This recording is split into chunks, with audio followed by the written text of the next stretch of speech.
Ladies and gentlemen, the best of mornings to you. Actually, as soon as I say that, I think about people who listen to this at night. And I don't know, I guess I owe an apology because it's not the morning. But whatever, let's move on. Today's episode is brought to you by Black Rifle Coffee. And I just went to their website, blackriflecoffee.com. And staring at me is their AK Espresso blend right in the face. And it gives you the chance to join one of my favorite things, which is the coffee club subscription. I haven't actually had to go order or buy coffee in a long time because it's just on auto order / auto buy, and it shows up. I know what I use per month, and it comes right to the house. Now, I will say that I'm lucky enough to be part of the ECS subscription as well, which is kind of money. That's ECS stands for Evan's Signature Blend of coffees that he releases every month. And when they finally open those things up, I highly suggest that you get on it because it's a bespoke coffee experience. Anyway, they have a coffee club, they have coffee, they have apparel, gear, bundles, and all sorts of stuff. So dedicate some time to yourself this morning or this evening, whenever, and really up your coffee game for the morning. You will thank your previous self for it later, if that makes any sense. Makes sense to me. My guest today is Mike Sarraille, and I'm just going to go ahead and read the first paragraph of his bio from his website, MikeSarraille.com. He's a retired U.S. Navy SEAL officer and former enlisted Recon Marine and Scout-Sniper, a graduate of the University of Texas McCombs MBA program, and the founder and CEO of Talent War Group, a leading management consulting and executive search firm, which specializes in creating sustainable world-class leadership development programs within companies and sourcing executive talent to drive organizations to the next level. He's also the founder and CEO of ATTA, or I'm assuming that means ATTA, a mindset apparel company whose motto is One Step ATTA Time, advocating physical, mental, and spiritual fitness in order to sustain optimal performance. So it says a lot there. He's also a published author. He wrote the book Talent War, How Special Operations and Great Organizations Win on Talent. He is a columnist for Men's Journal under their Everyday Warrior series. He is the host of the Truth Plus Tribe podcast. And let's see, you guys are going to be listening to this maybe on a Monday. Tuesday, I start my journey to Iceland, where Mike and I will be doing jumps for 8 days around Iceland, 16 in total. Each of us selected 8 of our fallen friends, brothers, however you might describe it, to honor on each one of those jumps. And we're going to be doing a bunch of social media along the way, some Q&As. So stay tuned. Mike is everything that most people would think that a SEAL is. What it doesn't talk about, but what we do talk about on the podcast, is he's highly decorated.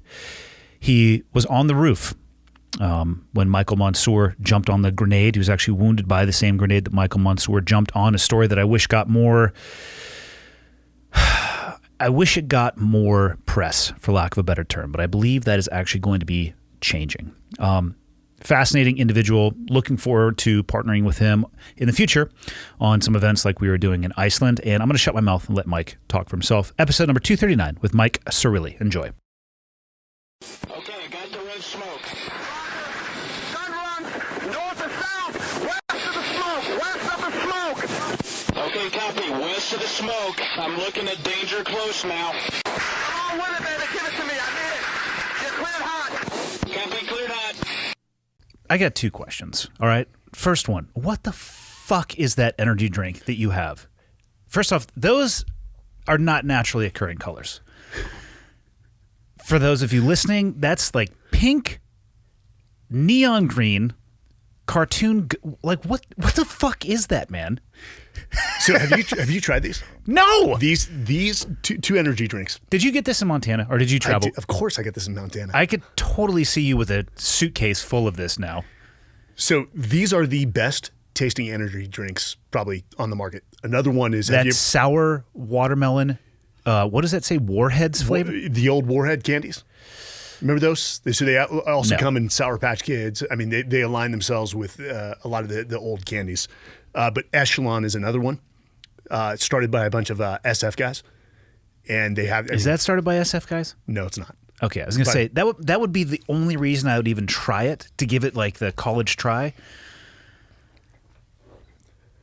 I don't know. Question 2.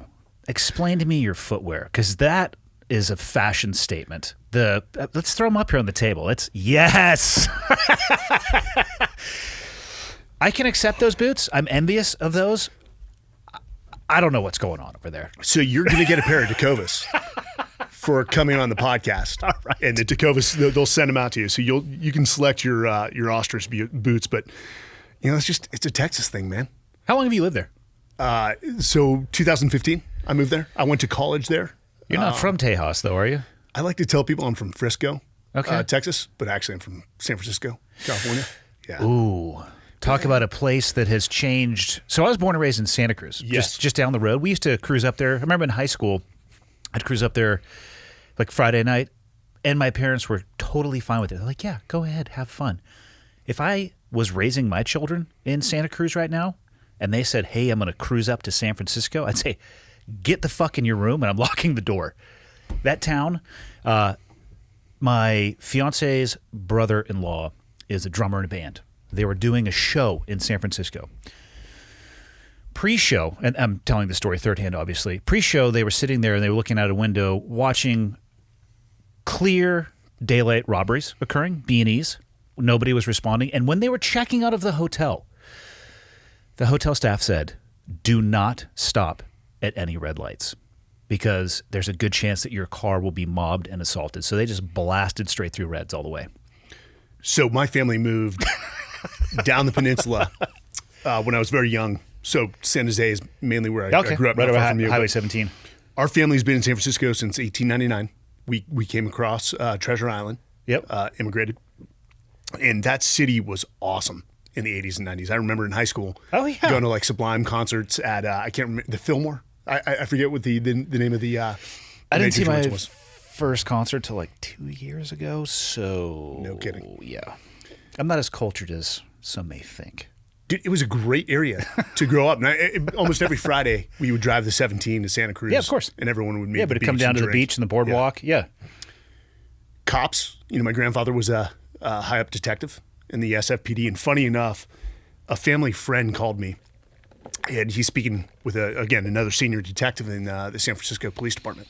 He said, hey, they may ask you to come out and speak to their force. What do you say to them?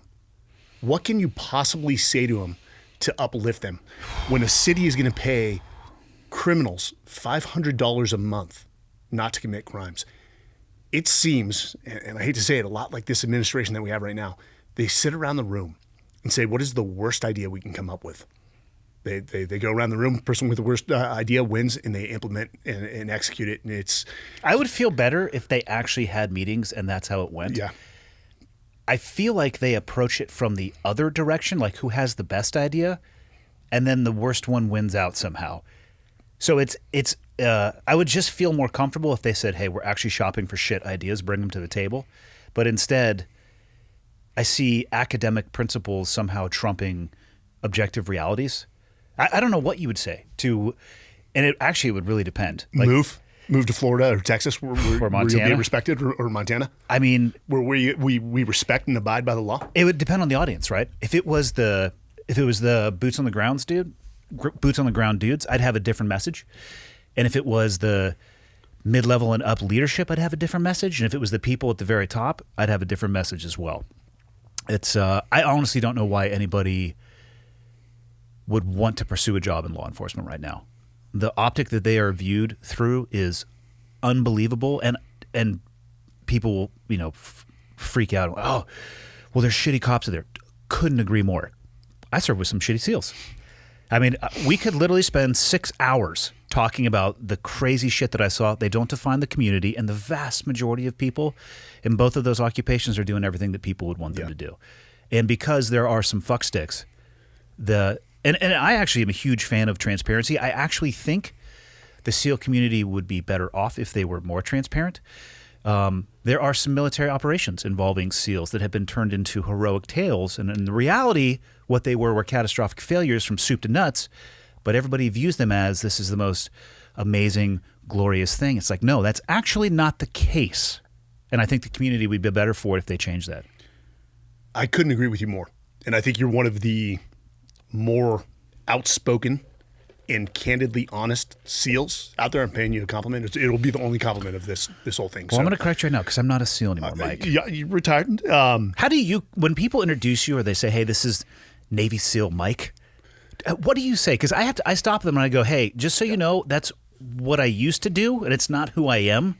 Like, that was a job. You feel free to just call me Andy. It is the first adjective, though, they will Every time. use. And it will be like that for both of us for the rest of our lives. You know who uses that title more than retired guys? Guys who served 6 or 10 years. Yes. They often do, and they play that card. And if people truly understood our profession, and I love how you talk about these certain operations or characters that are just glorified by the public who doesn't know the difference. Yep. You know what? Just because you write a book does not make it true. And somehow, that the public grasp onto it because they want some inspiration, and all of a sudden, I think it's tall because, tales become fact. It's because they don't know. It's I'm fascinated by things that I know very little about, and it's hard to get information on. So I can understand where it comes from and why there's an insatiable desire for information. And I think because individuals can be rewarded for sensationalizing things, I'm being gracious by using that term. Since there's a monetary benefit to it, and we come from a world, let's be honest, I think by the end I was making $100,000 probably but I'm rolling in like BAH and housing pay and all that stuff. So probably $100,000 maybe after 17 years in the military. I was an 03E. You don't join the military for money, but I know people who have been pursued by publishers and they're like $150,000 advance, $250,000 advance. What's the number that you want to write a book? And it's like, hey man, that operation that you just wrote about, that you were saying that you were on, I was there, and I don't remember you being there. So what the fuck? And I'm not saying they're all like that, but I understand. I can understand both sides. People are super fascinated and curious. Team guys, to some, the money is really attractive, and then those two magnets collide in the middle. And I think both of those would be better if it had to be rooted in honesty, and I don't know how to do that. Because here's what the Navy, specifically Spec War, does a shitty job of: correcting the record. Don't get me started. Let me break that down in a few points. So, do you know of a single instance of naval special warfare correcting the record? No, I don't. Because either. they do the policy of just don't come out into the limelight. And problem being is if you are the one paving the road, you get to pick the direction that it goes in. So the community could do a much better job of policing their own. They could, and they need to. But when people ask me what I do or what I was, I tell them I'm still trying to figure that out. Because I look at my wife and I'm like, what do I do? Because I've got my hand in right now. You mean? Yeah, I've got my fingers in so many. I don't know yet. Check with me in like 10 years. By that, I hope I'm retired in 10 years. I have the best answer now. You know what it is? I sell coffee because I'm building a coffee shop down the street. It's the easiest answer ever. But I'm just getting ready to open a coffee shop, and they go, "Oh, cool, that's awesome. When's it open?" And I'll come. And that's the end of the conversation. As opposed to, well, I've really tried to reinvent myself multiple times in my life, and I explored this, and then I did that, and then I was in the military. Oh, what'd you do in the military? Oh, I was in the Navy. What'd you do in the Navy? What boat were you on? I wasn't really on boat. And they'll finally drag it out of you, and then it's the only thing they want to talk about. Now I say, I sell brown water. They're like, sweet. when people used to ask what I did, and you probably heard this one before, I would just simply say, I'm in land acquisition and population control, and just walk away. That's good. And let them sort of mull over that. Yeah, and just they won't quite understand it. But dude, the SEALs are a great community. I loved it. I learned so much. You are right. There are non-performers, and then there are guys that I just was in absolute awe of. Yeah. And felt like I deserved not to be by their side on the battlefield, but somehow fooled them into to let me get on the manifest. But what really rubs me raw is seeing a lot of the SEALs out there talking in absolutes. And it's usually those guys that speak in absolutes are the ones with 1 to 2 or 3 combat deployments. And that's a lot of combat deployments. Yeah. But in the grand scheme of our profession, what was it? One guy damn next said, he's like, yeah, we call that barely learning to do your job. Because the more combat deployments I got under my belt, and you being over there as well, I tell people, hey, I'm going to be honest with you. I left the SEAL teams with a lot more questions than I have answers. Yeah. And I'm still searching for the answers to those questions, and a lot of self-reflection, but I mean, compared to our community, we did a lot. We're in the upper tier of what we did. I don't know, man. I know guys with like 16, 17, yeah. 20 some deployments. Like, I'm like, God damn, are you okay? Like, I don't know what life looks like after that, to be honest. We have one friend in common, and of course, he had 22 deployments. The majority of them combat deployments. Yeah. So yeah, what I'm saying is we are in that echelon, but there was guys that did so much, and I got off the train, man, at really 18 years, and then rode out the last 2 years before I retired. But you know, it's like the Dunning-Kruger effect, if you've ever heard of that. I've heard of it, but I don't remember what it is off the top of my head. Basically, when you start doing something, you feel like you've gotten a grasp of it, which they refer to as Mount Stupid. I hear this. So now I know what you're talking about, because I hear this 1 to with 2 combat jiu-jitsu. deployments of hey, I've got this figured out. Yeah. And then as you get more experience under your belt, you come out down the slope of despair. Experience, what you think Yes. you know. Lots of experience, what you actually know. And so you come down the slope of despair, and at some point, you realize there's so much that you don't know. Yeah. And you're humbled. And then that's when you truly start the journey of up the slope of enlightenment. And I got maybe 2 steps up the slope of enlightenment around my, was it 10th, 11th deployment, and then it was done. Yeah. And then it was done. I'm like, damn, I thought I was just figuring out how to do this job, and then my time was up. Can you imagine how different the teams are? What year did you get out? So I left the East Coast in 2015, went to Austin on a tour, and then I retired in 2018. So 18. So you were in for 5 years longer than I was. Even in that time, can you imagine how different the teams are now? I was actually just talking to somebody who's still active duty. Somebody I put through buds, and then ended up doing a deployment with. He is now more in a advisory role. He went warrant, and he called me. We were talking about something else, and I asked him, I'm like, hey man, give me a pulse of the modern day teams. Like, what are your thoughts? What's going on? And for about 20 minutes, man, he laid out an environment that sounded a lot to me like the pre 9/11 world, where the operational experience, like our peer group now is, because you're going to time out unless you're fucking psychotic and want to be the bullfrog and do like 40 some years, which good on you, not my jam. But most people, very limited direct combat exposure, a core group that did the by, with, and through. But then about 60%, 70%, no combat experience at all. So it's getting to that place where we were in the 90s, where 3 generations ago it was direct knowledge, and then it got passed down and passed down and passed down. And then on my first deployment to Afghanistan, a dive mask was on the gear list and swim fins. I was like, what the fuck? So the corporate knowledge degrades. Yeah. I remember at one point, I think the Marine Corps was like 100% combat experience across the force, and somebody told me now it's like in the teens. Yeah, that's right. I forgot you were a Marine first. But I never got to see combat with the Marines, which Why did I regret. you go Marine Corps first? How the hell did you end up in the military? So I had a very short stint in college, and basically withdrew from all my classes. I was Voluntarily, or were you told? Okay.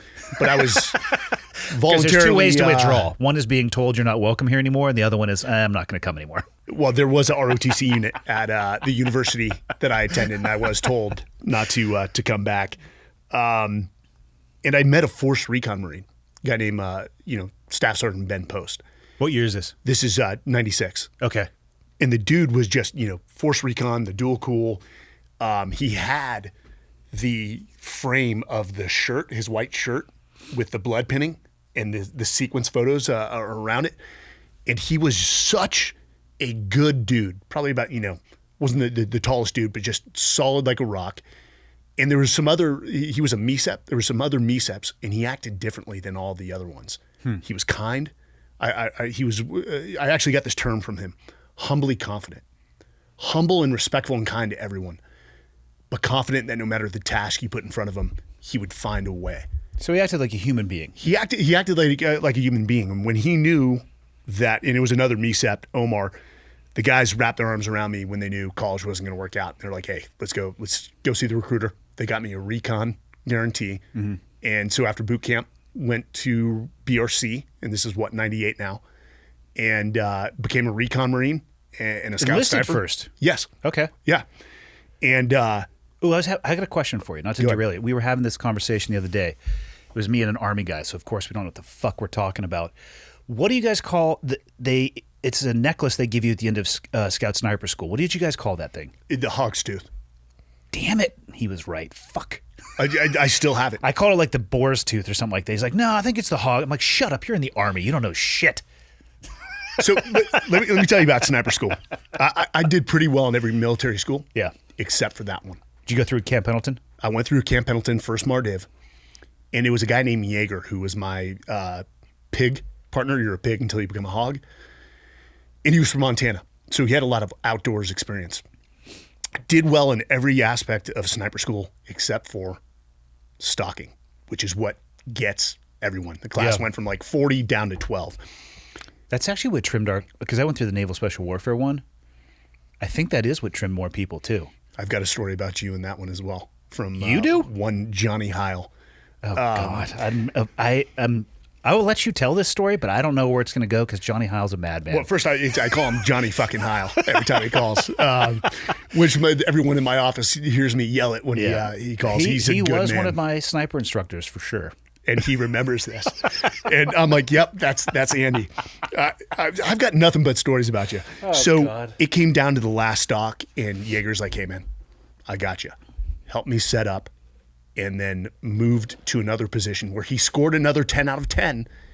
And it came down to that last stock for me. And it's a lot of pressure. It's a lot. The only other time I felt that pressure amplified is going through assessment and selection. Yeah. People were going home every day. That's the only time I did not sleep for like probably 2 months until you got past the CQC phase. It's a different kind of stress. I mean, people ask me often, what's the difference between buds and then, so for me, it was called Green Team. What year did you go through? 09. Did they switch it to, were they calling it S&T at that point? No. Selection and training? Still Green Team. I think they have since changed it, but, buds was physical, obviously. It was hard, but looking back on it, also I'm looking back on it through decades. I'm like, yeah, it's all right. Like, whatever. Probably could do it again today. I don't think I could, but it hurts less through the years. Green Team was different because you were being tested at your ability to be a SEAL. Like, your tactical knowledge. Can you make decisions? Can you shoot? There's none of that shit in buds.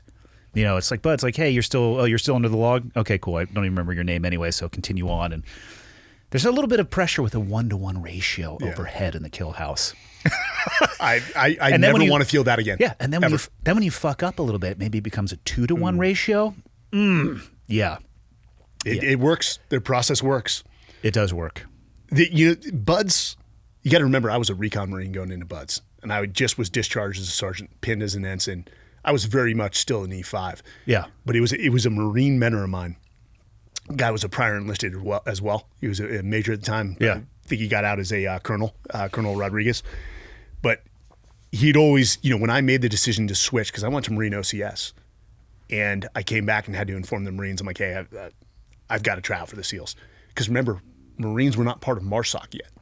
Correct. And funny enough, they made that decision 2 years after I went into the SEAL teams. And I'm like, I just good had for them. Fred Galvin. I just had him on. He was the commanding officer of the first MARSOC group that went over to Afghanistan. What a shit show. I'm glad those guys are okay. I'm glad they're through it now. But that is, to me, that is typical of big government. Yeah. And sometimes the military acts like big government. I've got a bone to pick with that. But all right, before we talk about how you got to Buds, what is this bullshit story that Johnny Heil has? Okay, so, well, first off, let me back up. Because the first time I met you, and you wouldn't remember this, we're in the ops office of SEAL Team 3, and I think you're coming over as, like... Training officer? Training officer. And you'd just been pinned... Fresh 01. Yes, fresh 01. Don't you forget come the in and E, you've got though. this stack like this to our 2 stacks of ribbons, and everyone knows who you are. Everyone knows where you're coming from. Probably not for good reasons, though. And, the one thing I appreciate about you, and I appreciated this about the SEALs that truly live like this, is you're not going to go along with groupthink. You're just not. Where most of our community, they just want everyone to agree with a major decision to move that direction. I forget what we were talking about, but you sort of had come into the room. You weren't part of the conversation. You're like, I actually disagree with you guys. And you went into it. and we listened. And I remember it was myself and a guy named John walked out of the room. And I forget which one looked at each other and were like, hey, is that guy sort of a dick? And it was like, yeah. And we just didn't know you. And then you deployed with those guys over to Afghanistan. And all I'm hearing is like, this guy, like, one, mission planning, everything else. They're like, this guy's saving lives. And they loved you. And I'm like, okay, so I was totally wrong. I mean, how many times have you met somebody in the SEAL teams and you're like, I don't like that guy, but a year later you're like, buddy, old pal, you're my best friend. Yeah, it depends on the situation. I could see myself walking into a room and be like, you guys are all morons, not knowing anybody and also not being serious. But I've been told that I'm hard to read sometimes. Very. the thing the guy said from Afghanistan as well is, he's like, he wouldn't let anyone shoot the javelin. They didn't know how. I was literally, I will leave the names out of this. I was over there. I was originally the training officer of Team 3. And then there was a problem child brewing. And this is an example of when there's a cancer, fucking exercise it early. It's not like... Is this a platoon commander? Yes, it is. Okay, I know who you're speaking of. There might have been on Jocko's podcast. We warned everyone about that. Jocko read the counseling shit that he wrote this dude when we were out on the island. Mm-hmm. So it was not like all of a sudden this guy was awesome and then there was a problem. So before, I was a training officer and the CEO pulls me in and he goes, hey, the AOIC is going to have... his wife's pregnant. He's going to stay back. I want you to go with these guys. And there was a little bit of back and forth, like, I need somebody who can give me the real spit on the ground. And the troop commander over there was fantastic. He's out now. Scott Harris. Awesome. Yeah. As long as people are out, I'm fine using their name. But he was fantastic. So he's like, hey, just go over there as the AOIC. I'm like, all right. It's like my 8th deployment. I think I was the only one in the task unit who had set foot in Afghanistan. And I'm sure you've heard me talk about this. We're in the middle of nowhere in Nabhar, and I see fucking javelin tubes. I was like, oh, this is amazing. But I didn't have a launcher. So I found an ODA, and I traded him a half-shell helmet straight up for the clue. Straight up. To look cool. Yeah. That's what it was, to look cool. Nobody was shooting javelins. Yeah. So, and again, I don't have a problem with other people shooting them, but on the battlefield, me walking you through the sequence of how you like turn it on, bracket it down, lock it in, and then fire it, that's not the time for that. So they send a convoy out to us, and here's a fucking clue. So now I have the Holy Trinity, the clue, the missile, and people to shoot it at. So they all come together. And I was getting shit from people because most of the team was in Iraq at the time, and we're going and I'm out there in Nabhar before. I did not relieve the person. I provided Scott the information that he took action to relieve the person, and then Nick Norris surged over, and I made him carry the missiles for me and didn't let him shoot him, which is the role of an officer. Fully. Yeah. Well, I was an officer at the time though too. People ask, they're like, so what do you do in the SEAL teams? I'm like, basically like a sports manager for a team. Yeah. I just make sure they have the resources, and then they push me out of the way. Unless you were me on that last deployment, and I would roll out with a backpack that had 2 tubes, the clue on the back, my 300 Win Mag, and my Scar Heavy, and I would just pick a high ground position and fucking lay waste. People are just like, this is not the traditional role of an officer. I'm like, I'm totally fine with that. If you're uncomfortable with it, feel free to fuck off. But I was getting feedback from Iraq. People would be like, hey, you really should let other people, shoot the javelin. I'm like, I don't have a problem with that, but why don't you send some people to the javelin course, which the subsequent teams did. I'm not going to sit there overseas on a real target and try to talk somebody through this. But like on the black and white screen, are you sure you're aiming it at the enemy and not the friendlies that are right? Like, you're positive? You're sure? Because this shit's on me if you let this thing off the rails. Yeah. So sniper school. Oh, fuck. So first off, let's just lay this out here. Johnny Heil, depending on how the story goes, is a known liar. Well, you told me this because he said day one, maybe they're trying, the first meeting in the classroom, they're trying to put the scare in you guys of how serious this school is and people are going home. It is a nutcracker of a school, by the way. Oh, dude, it was one of the most difficult schools I've ever been through. Yep. And he said, or one of the instructors stood up and said, well, okay, who thinks they're going to be the honorman? And everyone looks around the room. you sort of stand up, you raise your hand, you're like, well, that will probably most likely be me. And Johnny's like, he and the other instructor's like, who does this guy think he is? And he's like, come the end of the course, who's the honor man? I'm not so sure I graduated as the honor man. I was just that's what Johnny said. So, like I said, he's a liar. I was like a punk ass 21-year-old kid at that point. I think I went through sniper school in '99, so I would have been 21. Yeah. Jocko asked me when I was on his podcast, what rank did I get in the most trouble at? And I said, I think I got in equal amounts of trouble at every rank that I achieved. So, like I said, my mouth has written some checks that got cashed in a painful way. We sort of endorse that. Okay, there's a part of the SEAL culture that I love because it leads to accepting risk. It leads to we want you trying new things. I call it a healthy disrespect for authority. You almost breed it into your guys. And as a leader, it can be frustrating. Yeah. Because when they call you out, you're like, hey, could you just do that with a little more professionalism and tact? Yeah. Rather than, hey, fuckhead, you're about to do that wrong. But I think that's what made our community very unique. And we give our guys a lot of rope. Yeah. And how often they hang themselves when we've got to be a little more cautious. And again, that's on the community, but it's also served us well at different times. It's also been our downfall at different times. It's a tenuous balance. When I went to sniper school too, I had probably a week's notice. And for the Marines, dude, this is one thing I remember about the Marines. When I checked into 1st Recon Battalion, I got my issue. And all the gear was just absolute crap. Oh, especially pre 9/11. It's going to be Vietnam era. And they gave me a rucksack with a hole at the bottom. And I'm a Lance Corporal. I'm like, hey, I think it was a sergeant. I'm like, there's a hole at the bottom. And they looked at me, and what do you think his response was? Sew it. Yeah.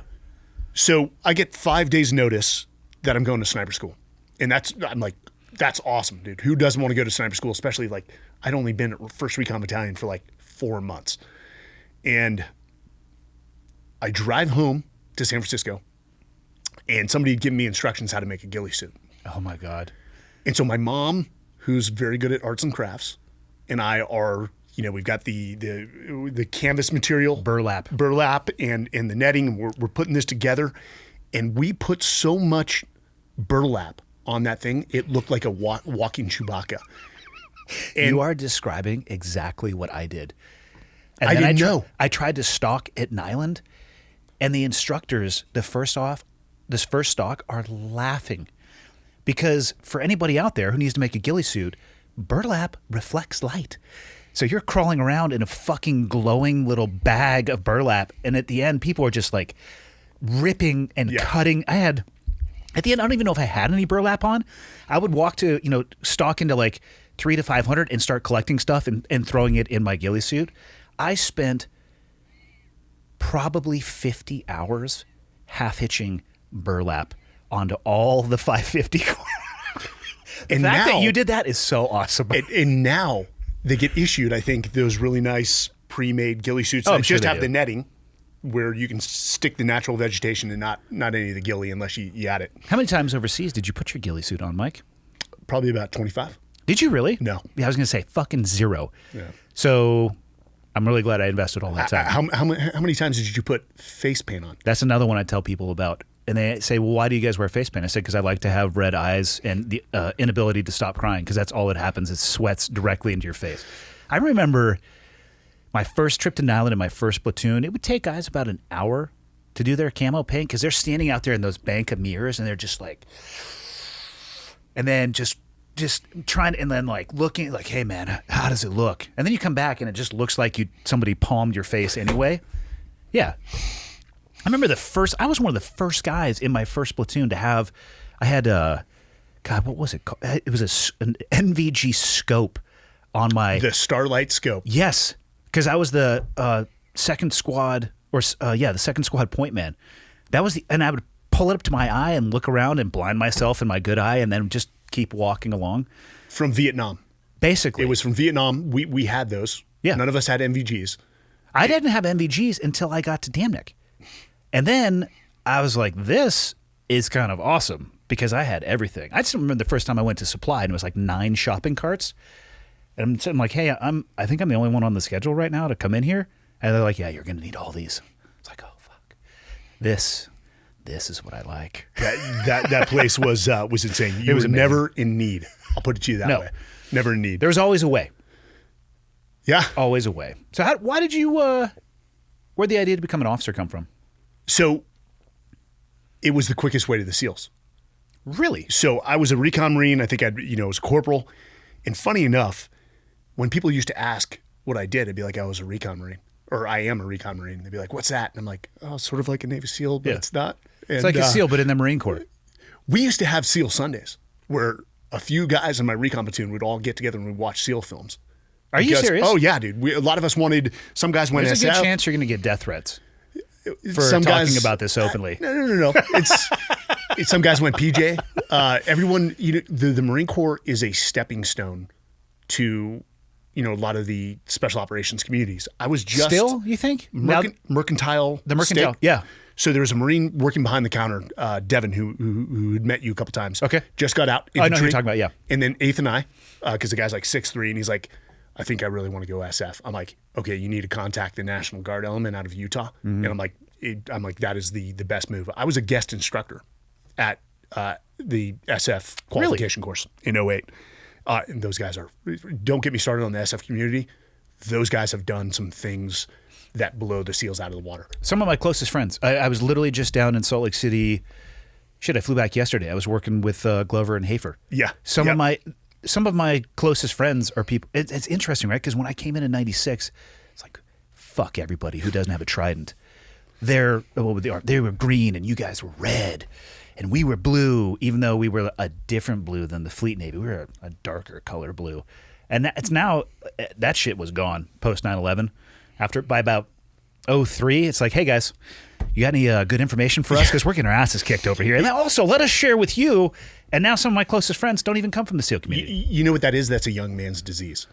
That is a young man's disease. When you get your trident or get your flash or whatever community you go into, you think everyone else sucks, Well, we didn't have an enemy to fight, so we were fighting ourselves. which we're doing now. I was going to say I think more things than I thought when I was younger are circular in nature. It's just this perpetual racetrack of left-hand turns that just keeps going and going and going. Yeah, because we didn't have an enemy, so what were we fighting for? Relevance, but really what were we fighting for? Budget. Exactly. But watching those guys on the battlefield from MARSOC, I'm so love the SF community, love the 75th Ranger community. I used to go out with those guys because we would do sort of blue and gold. You guys got tonight. Yep. We'll take the next night and then just rotate. And we had such a good relationship. They're like, hey, do you want to come? Even though I was the strike force commander, I'd be like, Rhetorical. yeah, absolutely. Yeah, rhetorical question. Funny enough, I'd offer it like, hey guys, they've got seats. The rest of the guys would be like, no, we're good. I'm like, okay, I'm going out. And I had a blast with those guys. And I would just sit with the C2 element and watch how they run business and take maybe a little breadcrumb here and here about maybe how the GFC reported things. Were they generally a little bit of a younger force?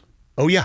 What I didn't realize when I first started working with them, and I didn't start working with them until I got out to the East Coast, I assumed that everybody at a Ranger regiment was a Ranger. I was, actually some of the first people that I ever met were Pat and Kevin Tillman in 03. And sitting and talking with, because they were from San Jose as well. And Kevin actually came up and stayed for like a week one time. I was in Bagram when they passed through with Pat's body, and I ran into him and sitting there watching them bring that casket to the airplane was something I'll never forget. But it was been talking because neither of them had been through Ranger school. I was like, what do you mean, you guys? You guys are going on target as a blocking force. You guys aren't Rangers. I was like, no, man, almost nobody here is. So that was an eye opener for me. So the first time I worked with the 75th was 2010. I was with Jonas Kelsaw and Lou Langlis. He was in my bud's class. Lou was one of my favorites too. Yeah. Jonas was in my bud's class. No kidding. Yeah. Jonas was the smartest guy I've ever met. I mean, that guy was off the charts intelligent. Yeah. And he graduated and went to college. I remember that. He's like, hey guys, have fun in the community. I'm going to school. And then I ran into him later. I'm like, how the fuck are you Lieutenant Commander? He was good, dude. And also, I'm not going to call you sir.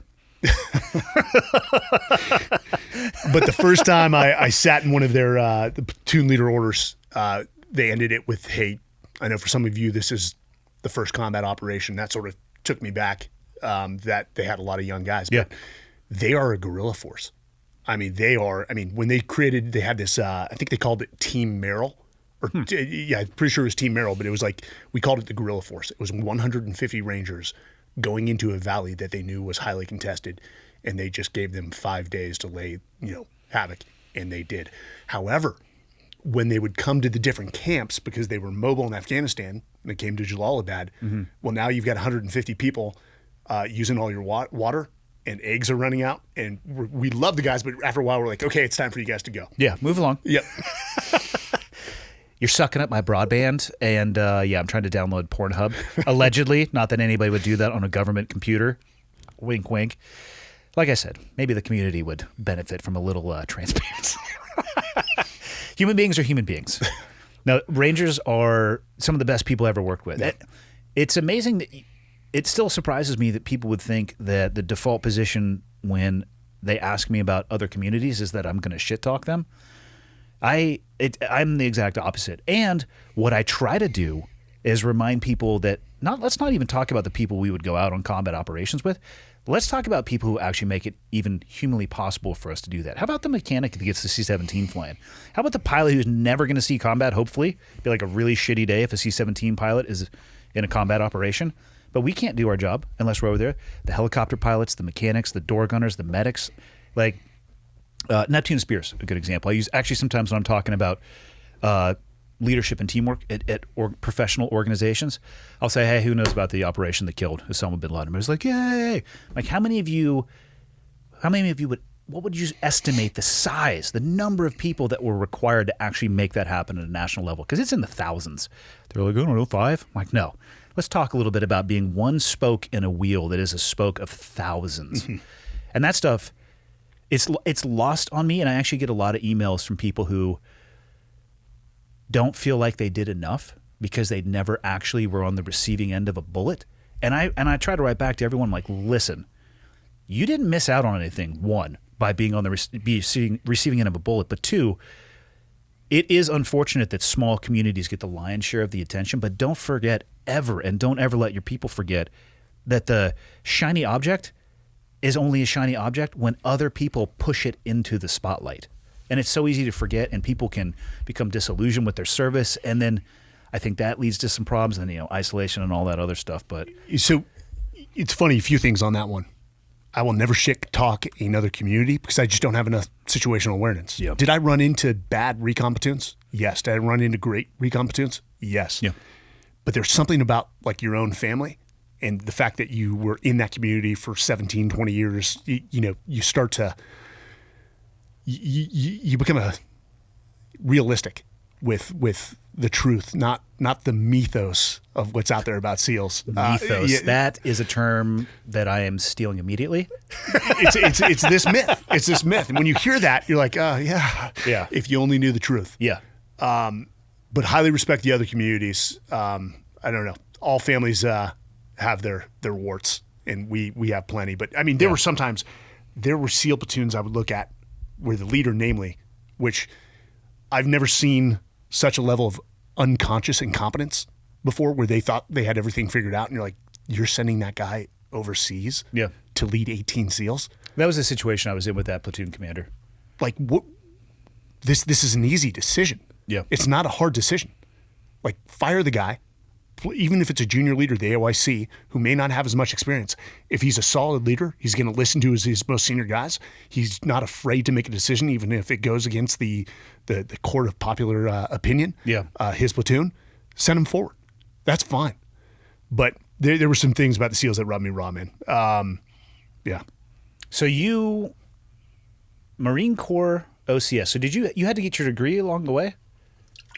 So, when I go and speak with companies, they naturally want to hear about the SEALs. I do start with the Marine Corps.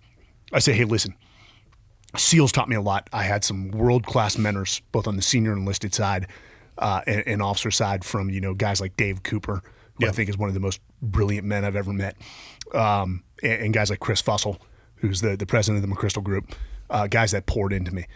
But the Marine Corps laid the foundation.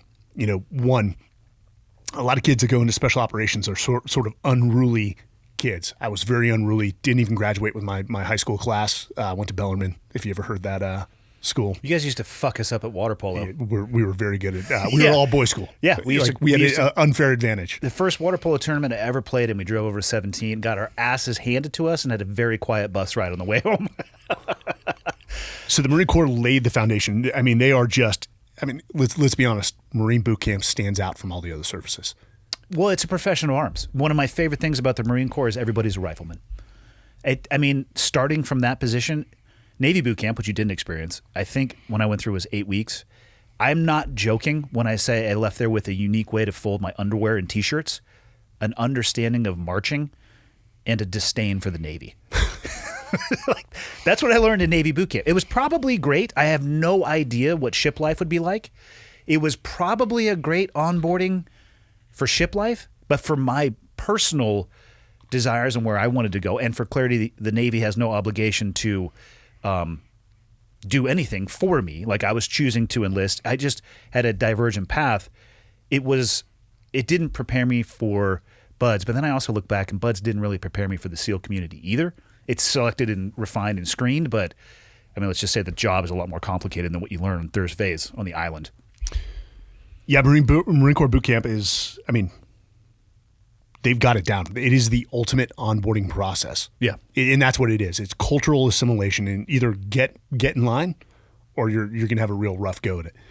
But, I mean, at the end of boot camp, I was a completely different person that understood the principles of discipline, honor, courage, commitment. And the Marine Corps actually sort of said, hey, are you interested in going to college? And this is what, like 99?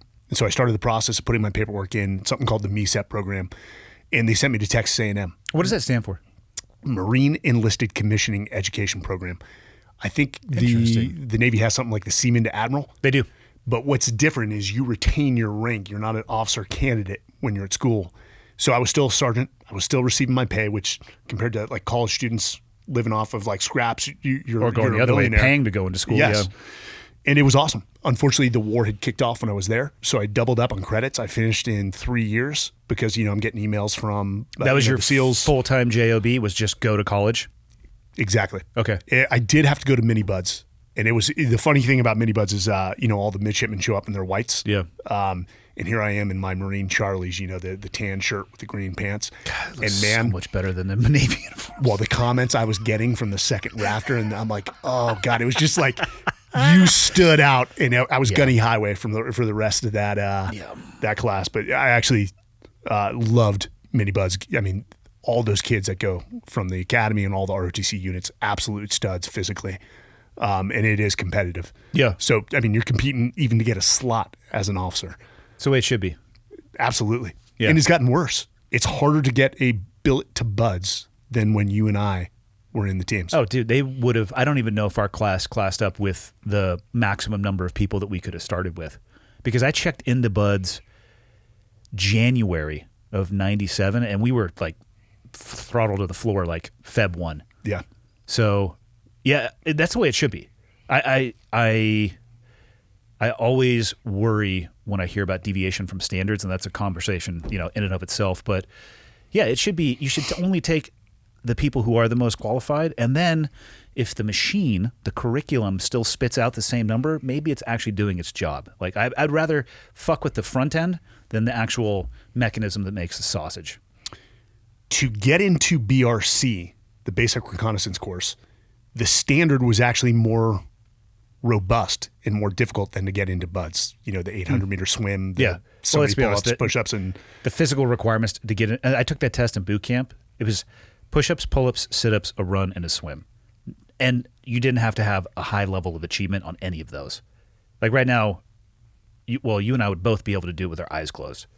So to get into BRC, it was the Marine Corps PFT, which was 3 miles, and you running 3 miles, and you had to do that in a certain time period. The pull-ups, the sit-ups. Then you had to do the Marine Corps obstacle course in a certain amount of time. Then you had to do all these calisthenic drills and get so many numbers in whatever period of time. Then they put a ruck on you, and you ran 10 miles to the pool. And then you go through, within the pool, it's, you got to do the brick swim for like 25 or 50 meters. They have a sharking period for like 15 minutes where the instructors are sharking you just to see how you react. And then you put the ruck back on and run the 10 miles back. And so by the end of that, you are smoked. It sounds exhausting. I'd rather just go to buds. Exactly. But so I will say the guys that started BRC had a much higher physical standard. Yeah. The test you're describing is a hell of a lot more than what I did the third week of Navy boot camp. And so there were a lot of things I respected about the recon community. And now that they got MARSOC, man, I could not be happier for the Marine Corps. Stand by. The Marines have a way of climbing the ladder, and they're very thrifty because they don't have the budget. They will find a way. MARSOC, the Raiders, are going to be a force to contend with. That's awesome. I hope so. All 4 branches, as far as I'm concerned, or 5. Does Space Force count as a branch? I have no clue what Space Force is. Does it fall under the Air Force, or is that it's a separate service? I mean, here's the most important question. Let's say that they recreated a space shuttle that had a door gunner position. Would you apply? Because I would. If I could space dive, I'd yeah. be doing it all day long. I'm in like a laser Gatling gun, but it's not shooting 7.62. We're just like freaking laser beams. I would 100% apply for that, or to pilot the vessel. No brainer. Yeah, we're off track though. So you go to Buds. What class were you? 247. 247. All right. So Nick Norris. Yep. Shortest SEAL ever to have graduated. Oh, dude, but he would do I remember it was like Wednesday or Thursday of Hell Week because he'd already built a reputation.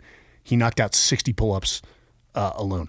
Yeah, but I mean, he's got an unfair advantage. I was going to say, his also, arms, yeah. What do you think his total body weight is? 80 pounds? He's in the hundreds, but yeah, he is just lean as can be. And I mean, when you got short arms, it's... Yeah, I had him come to my house to do the podcast when he was on. If he was here, I think his chin would just rest over the top of this table. So it's like hobbits can do a lot of pull-ups. You know, it's like they're, you know, I don't know, maybe it would be an Ewok. He's more of an Ewok because he's like a tree-faring creature as well with a really good upper body strength. Bottom line, the nicest guy you'll ever meet. 100%. And a physical stud like you would never believe. The type of leader that has, I mean, I would be surprised if he ever raised his voice. Because he came over to Surge to take over that platoon for the platoon commander and immediately was building rapport. What's one of the first things he did? He fucking listened, you know, and got an understanding of what was going on, turnover, and then did spectacular. He didn't do any of the work up with that platoon. Surge from Iraq, knocked it out of the park. Yeah. I mean, there's few people that can go into that environment and not try to swing a big dick and change everything, and he did it right for sure. Speak softly. Yeah. Speak softly, man. Especially in that community. They will call you out on your you-know-what very freaking quick. Yeah. So where'd you, after Buds, where'd you start your career? So went to SEAL Team 3. Okay. Actually went with Nick. Went with one Dr. Johnny Kim. Yeah. Wasn't a doctor at the time. Wasn't a doctor, but... well, hold on. He used to be a doctor. He's now an astronaut. Yeah. Dr. Astronaut? Yeah. Doctornaut? Sealed? All I know is he's an underachiever. That's when I think of Johnny Kim, I'm like, you really could do more with your life. Has he been on your podcast? No. Okay, I'm not you got to make connected that with him happen in any way. Oh, yeah, I'll make that happen. Okay. You've got to go through the NASA procedures. I had him on virtually. Did you really? Yes. The guy is the most humble guy. And there was, funny enough, I didn't know. So Johnny and I went through Buds. Yeah. And I totally You didn't know about his read a book origin story, did you? About his father? Yeah. I didn't know it until he talked about it on the Jocko podcast. I didn't either. Yeah, and unbelievable. I texted him, like, bro, I never knew. He's like, yeah, it's not something I wanted to be common knowledge. But I judged a book by its cover on Johnny. I'm like, sort of, you know, he seemed passive and quiet. I'm like, yeah, the guy he's probably not going to make it. And just because I was a Recon Marine, I thought I knew what a SEAL looked like. I was wildly wrong. I mean, Ryan Job was another one who, that kid, well, one, he, you know, talk about physical standards. He's lucky he got into Buds because he was about 30 to 20 pounds heavier than he needed to be. Yeah. And he was like, the instructors, you know, the bullseye, and it just right there, they saw him, and he took more punishment than I've seen anyone take, and they were trying just to get him to quit. How much would that suck to be in his boat crew? Because you're just constantly being swarmed by instructors. It's like, hey, man, can you go get on the other side of the fucking boat? They pulled him aside after Hell Week, and they're like, hey, listen, we're impressed. We're impressed. They beat him that hard. When you get out of Buds, can you try to lose a little weight? There is a look that we like our SEALs to have to a degree. But Nick Check was in my Buds class. I mean, we had a great Buds class. A lot of those guys went on to do great things. Andy Sullivan, I don't know if you know Andy. I don't. I mean, just in awe. And it's amazing how, you know, Buds is the entrance exam. It's the entrance interview. And even though somebody is a physical stud, does not mean they are going to become a great SEAL. Yeah. There's different attributes that are required for that job. Have they proven that they're resilient, they're mentally tough, that they can be a team player to a degree, but then being good at the job is a completely different subject. I found, maybe this was true of your class, and when I went back as an instructor, I found it to often be true when I would augment first phase for Hell Week. The peak performers, if there were people there who were just a rock star in one discipline, their odds of success were actually lower than somebody who was about a 70 across the board. Like in my class, we had some absolute studs, swimmers and runners. The runner quit on a swim, swimmer quit on a run. And, then the obstacle course just kind of humbles everybody. But the curriculum finds a way to challenge you. It was almost a detriment to be so good at one thing physically, because you would get challenged with something outside of your wheelhouse and you would emotionally crack. At least that's what it looked like to me as an instructor, going back and watching people like D1 runners who had been catered to come up through these programs where they're just put onto this pedestal. And I mean, as you know, that's the program is an anti-pedestal program, and they would crack. Well, the program is, and so I was the JOTC director, the junior officer training course director, which I love that tour, man. Those kids were sponges. Did Leif start that program? No. So he taught it for a while though, right? He taught it. I took over for him. And I still get emails from guys who are now commanders. Like, hey, thanks for what you did in JOTC. And I'm like, bro, I didn't know my head from my ass. I had just come off my third deployment. I suspect you probably just told him the truth. I tried to. With some humility, because remember, I'd lost Mikey too, and that continues and will always be a black mark on my career. Not that I care about my reputation. It's personally and emotionally and mentally and spiritually a black mark. But do you truly see that as something that was your fault? Oh, 100%. For people listening, we're talking about Mikey Mansour. You were on the roof with him when he was killed, right? I was the officer in charge of that roof, yeah. I mean, we're jumping ahead a little bit. I actually wish that more people knew about him and the actions that he took that ended up taking his life. Can you lay out kind of what happened there? And then we can circle back, I guess, because this was to you, Bruiser, which people will recognize as it being with Jocko. But weren't there only 4 of you up on the roof? There were. Yeah. And that's what I'm saying. The people who can actually speak about this from a level of pure knowledge, very low. So, you got to understand T.U. Bruiser was young. And there was, in terms of combat experience, like, had guys gone to Iraq before? Yes. Had they really been in firefights? No. Not early on. Because it kinetically increased as it went on. And remember, the direct action raids we ran on the white side, the intel was sometimes a neighbor who didn't like his neighbor and was doing it to get some money as well. I love when guys throw out, I've been on over 200 raids. I'm like, I don't know how many raids I've been on, dude. Yeah. I did keep count. What they should say is 180 of them were dry holes. Yeah. Which is just the way it goes. Which was the majority of the direct action raids I did, SEAL Team 3 were benign. Yeah. So, the guys did a great job on that deployment. And that was my second deployment. And actually, that was my second time in Ramadi. I was there in 2005. I'd stayed on for a little bit of SEAL Team 7's deployment because I joined SEAL Team 3 in the later portion. And actually, SEAL Team 5 was forward as well. And I could not be happier. It was my first deployment. I fired my weapon, not even looking in a certain or fixated on a certain target. I just, it was a base attack, and I just threw some rounds that way, and it was like celebration. Sometimes you have to get it on. Weapon. Yeah, like I'm a combat veteran. Finally, suppressive fire. I wasn't helping, but so this was the tail end of the deployment. In fact, this was the last mission, and I was now over on the east side of Ramadi at Camp Corregidor, which was the first of the 506. The famous or the famed Band of Brothers. Yeah, loved those guys.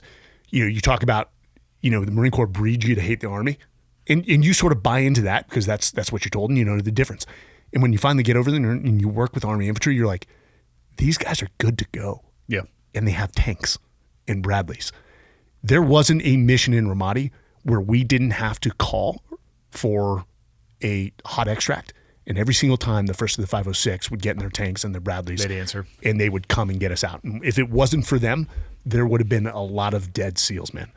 And we had a great relationship with those guys. And in fact, they had one of the best leaders I've known in the military, a guy named, at the time, Lieutenant Colonel Ron Clark. Now I think he's a 3-star general, West Pointer, great dude. And we had really good relationships with their soldiers because we treated them with respect right down to the private. Yep. There was no other way to treat anyone. You bring up support. I mean, it's one of the soft Special Operations Forces truths. Special operations require special operations support. Yep. Unless you want to do your own logistics and you want to read 500 pages of intelligence reports a day, or your administrative stuff, then, or your communications guys and load your own radios, then you better be nice to those guys because they facilitate you to go out and do your job well. And that was always a point of friction for me when guys treated them with disrespect. Because I was one of those guys. I mean, as an officer, you're part of the C2 element. You're not slinging your guns. But back to Ramadi, we had run the sniper Overwatch mission a lot. I can't put a number on it. How long had you guys been there? It was basically 6-7 months. Okay. And so we were coming up on turnover, and we broke a lot of basic, troop leading procedures. We sent guys back to Shark Base, which was on the west side of Ramadi, to start palletizing equipment. And so we cut our manning. We knew it was going to be, I can't remember, a 48 or a 72-hour operation. I think it was 48. I could be wrong. It might have been longer, in support of the 1st of the 506. So now, you're like, oh, we'll be good. Guys will just handle the security. They'll just get a little less sleep. But, the one thing I think I proved myself in the community was I was very good at planning, and I'd actually gotten that from the Marine Corps. Because in sniper school, you were writing out the 60-page, sort of PLO, the platoon leader orders. And so even in recon, I mean, we had kits that we did for sand tables where we'd had spray paint and yarn. No shit. Dude. Basically, you had an arts and craft kit. We had basically, I got a PhD in arts and crafts, but we were very good at that. And so I carried that over to the SEALs. And sometimes on the planning, I was a little unimpressed with I would say the teams. doctrinally, mission planning is an area where more time could be dedicated. I think I'd give a hand up probably to ODAs as well, their ability to mission plan. They spend more time teaching it. We spend a lot of time out at an island and other places like, hey, I'm up, they see me, I'm down. Yeah. Having a good plan and contingencies really is from a battle space commander perspective, making the hard decisions before they become an emergency, that shit helps. So that is 03 when I came into the SEALs. Yeah. But I think we've corrected that. I would hope so. And we got very good at TSDs. Yeah. We got very good. But how relevant is that in the next war? You may go back to the 96-hour mission planning cycle like they had in Vietnam for the guys going into Laos and stuff like that. They put a lot of time into those plans. So broke some rules. I selected the positions. Plus, remember, I'm like the only officer that's a sniper, and I prided myself on that. Like I found the NGA guys. I would get the overlays, the visibility overlays, and I'd get all this imagery and look at the maps and I'd be okay. Here's the prominent building. This has the most height of eye and eyes in the terrain to cover your spaces. And we inserted at night. There was 4 of us, and there was another element of 4 SEALs, and we each had about, I think, like 6 Iraqi commandos, and we had a really good relationship with those guys. 2 of the Iraqi commandos were absolutely fluent in English, so that made it a lot easier. And those 2 guys were in charge of their respective elements. But we got into the position and set up on the 3rd story. It was the most prominent building. Blew some loopholes so that we had, guns covering every pretty much main route towards our buildings, and then the other element was in a mutually supporting Overwatch position. We could support one another, and of course the objective was to cover the Army come dawn when they would do a major clearance of that entire area. So there were some initial engagements. Doug Wallace killed a guy. I killed a guy. There were some other engagements, but that only lasts so long before they triangulate your position based off the bodies laying on the ground. They know the gig is up really quick, real quick. They're not unfamiliar to Overwatch positions as well. And then they talk to the locals. They're like, yeah, that family hasn't come out of their building all day long. And they figure it out. So the clearance went pretty smoothly for the 1st of the 506. And this was one of the most contested areas in Ramadi still. We'd made a lot of headway. And, again, small engagements here and there. and I've just stayed awake. This is the one thing, like, I always, leaders eat last, they sleep last. There is a balance to that. Yeah. And I always pushed it to the extreme because that's what the Marines like drove into me. And I'm making sure that guys get a little sleep here and there. But this is our last mission. Guys are excited to go home. I'm talking to Mikey about he's dating a girl that has a kid, and I'm telling him, like, you can't do that, dude. Don't do it. He's also excited. What you need to do is find a stripper. Don't marry her, but find a stripper. Never saw pictures of her, but Mikey was smitten for her, and he's excited because he's going to sniper school when he gets home because he was a AW gunner, automatic weapons gunner, and he was great. He was great, and I'll get into Mikey. So it's probably around 11 to 12 at this point. Doug, who's the most senior guy, tries to get some sleep. I also got a guy named Olson. Yeah. Doug Olson. Benny. Yeah. He was with me. I'm sorry, Ben Olson. Yeah. He was with me. He was the platoon chief in that Afghanistan deployment. Good. Solid. Good man. Yeah. Good man. And talk about just Also not tall. Not tall. Not as short as Nick, but. Benny is kind. There's no showmanship with Benny. What you see is what you get, and guys really respected him for that. And I remember Mikey and I were, shooting the shit. He's now on Doug's sniper rifle. Looking down the loophole I was in. We pulled Doug back from his loophole because I think we had taken an RPG close to it and we're like, hey, just pull back. Yeah. There's a few Iraqi scouts on the roof, and I know I started to do the head nod, starting to fall asleep. And it was a lull in the fire, and all of a sudden, I'm sort of out, sitting up though, in a sitting position, and all I hear is Mikey's chair just sort of fly back and him just sort of stand up, and you can hear his gear moving. And so I wake up and I see the grenade. So it had come through the loophole? It had come right over the lip of the wall. Okay. And hit him in the chest and bounced right in front of him. And so, Mikey's right here. Doug is sleeping 3 feet to his left. I'm 3 feet to his right. And, it's that scene in Snatch where Brad Pitt, doesn't change the look on his face and the two other guys sort of cringe as the shotgun goes off towards the end of the movie. I probably had the dumbest look on my face because, when you wake up sort of out of the sleep when you haven't slept and you're dehydrated, you're confused. And I saw the grenade, and Mikey looked my direction, yelled grenade, and then just didn't hesitate.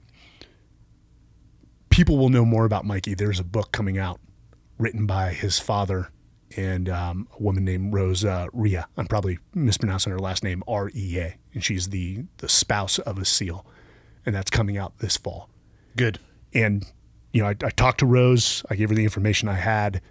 I absolutely would give her a 2-minute hug, thanking her for writing this book. It just wasn't my book to write. Mm-hmm. And but Mikey, Southern California kid, 6'2", 6'3", sort of a bigger kid, but just quiet. And he had this surfer style about him.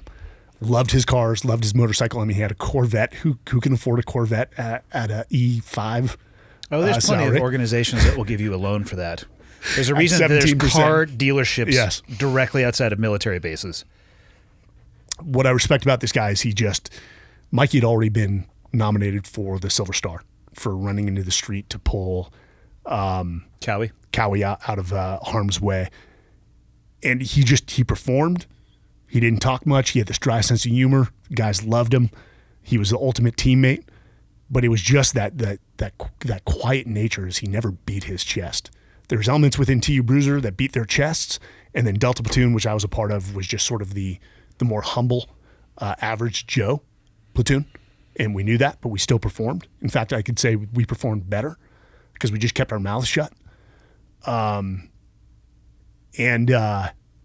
grenade went off, and it almost flipped me to my side, and I just felt instant pain.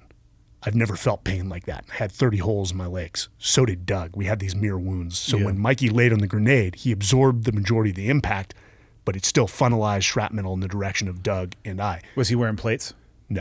Okay. Dude, it was 110 degrees. Okay. And somebody called me out on like he should have had his plates on. I don't think it would have made a difference. I was curious more about the direction of the frag, Yeah. if it would have channelized it more or less. The person that called me out on it, yeah, you're absolutely right.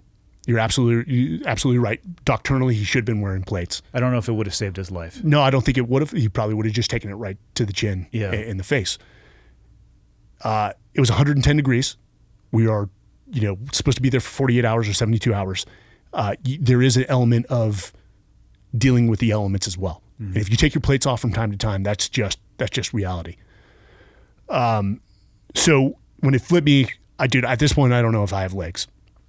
And I don't want to look, but I did rotate back and looked at Mikey, and I yelled Mikey 3 times, and he's just staring my direction, eyes open, just unresponsive.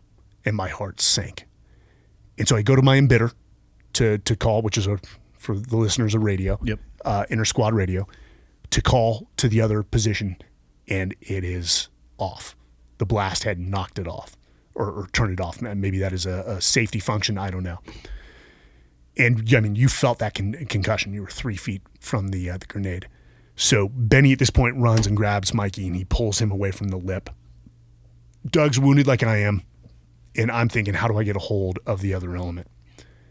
And the Iraqi scouts had run off the roof and left us. They just ran off the roof, except for the one guy that spoke English. He was in the sort of fetal position, just in shock.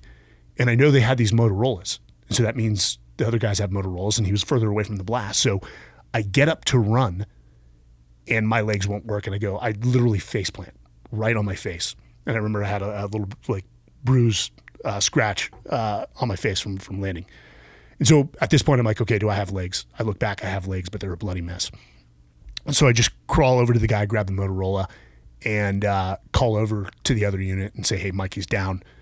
We were troops in contact because we were getting lit up by RPGs and automatic weapons fire. They're going to try to overrun the position and get the gringos inside.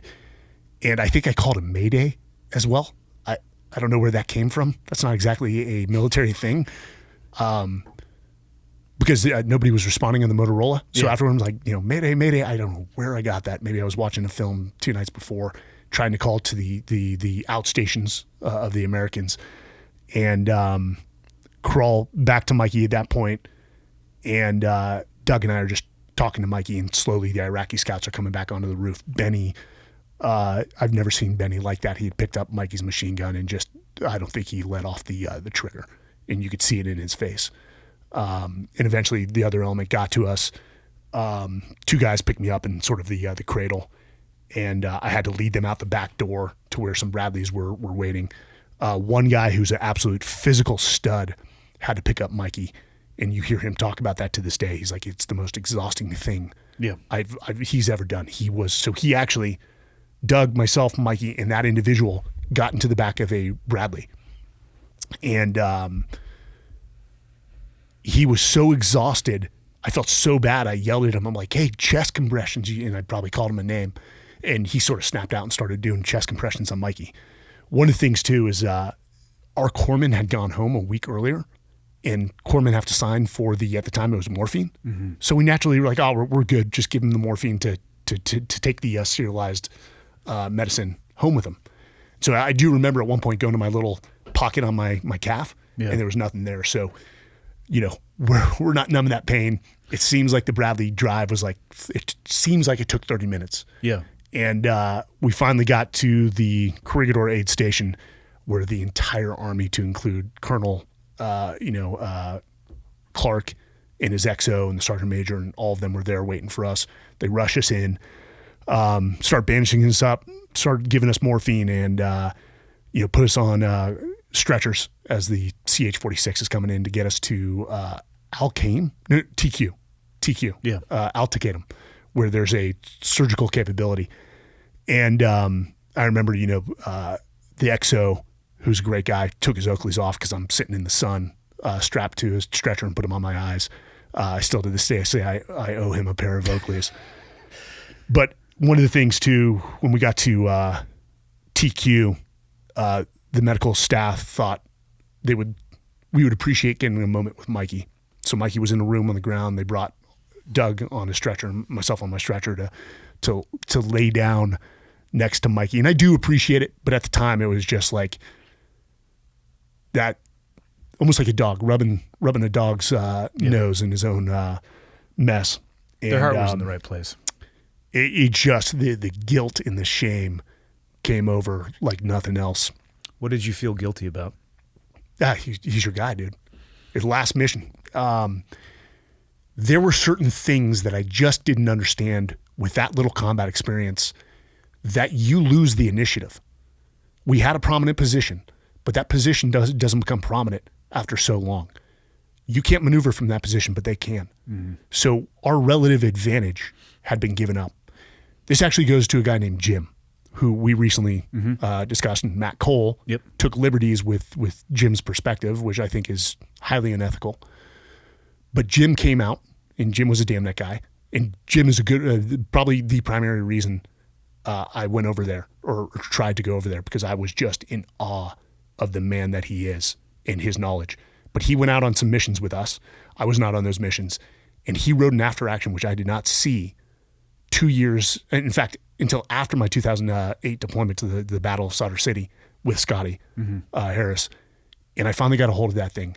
And within 48 hours of him operating with us, he had picked off things that none of us picked off within 6 months, 7 months in the battle space. He had a lot of context, a lot of experience. And in that, he actually predicted a grenade on the roof scenario. Yeah. But that was buried. And it was painted by certain people at SEAL Team 3 that Jim was talking trash about us. If you read that thing, it's the most professionally written after action I've ever read.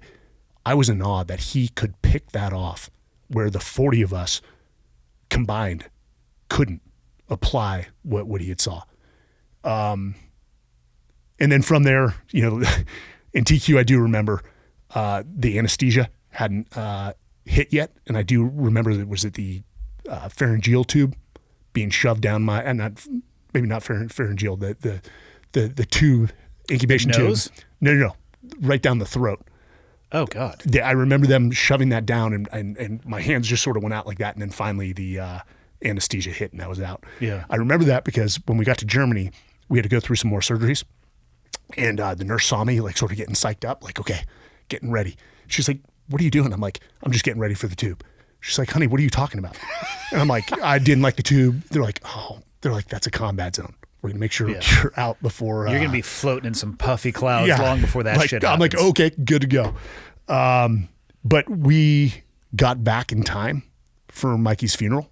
And, oh man, and I don't want to seem selfish, like this is about me. It was about Mikey. But these were our reactions. And I actually had Benny and Doug on a podcast where we talked about Mikey 15 years almost to the day that he was died. We hadn't really seen each other, and it was cathartic. And a lot of us still carry that grief and that shame. But the funeral was hard because, one, you're going to meet Mikey's parents, and I'm trying to think like what to say. And before I could get any words out when I'm meeting his mom, she wraps her arms around me and says, I'm so glad you're okay and you're home with your family. And I couldn't speak after that. Testament to who Mikey and his family was, highly Roman Catholic, just a tight-knit family. The Montessors are what the prototypical American family should look like. And pretty much all the boys have served. Even his younger brother went into the Marines and became an officer after Mikey was killed. And I remember asking Sally Mansour, his mom, I'm like, how can you let him do that? Especially after what happened to your son. She's like, he's a grown man.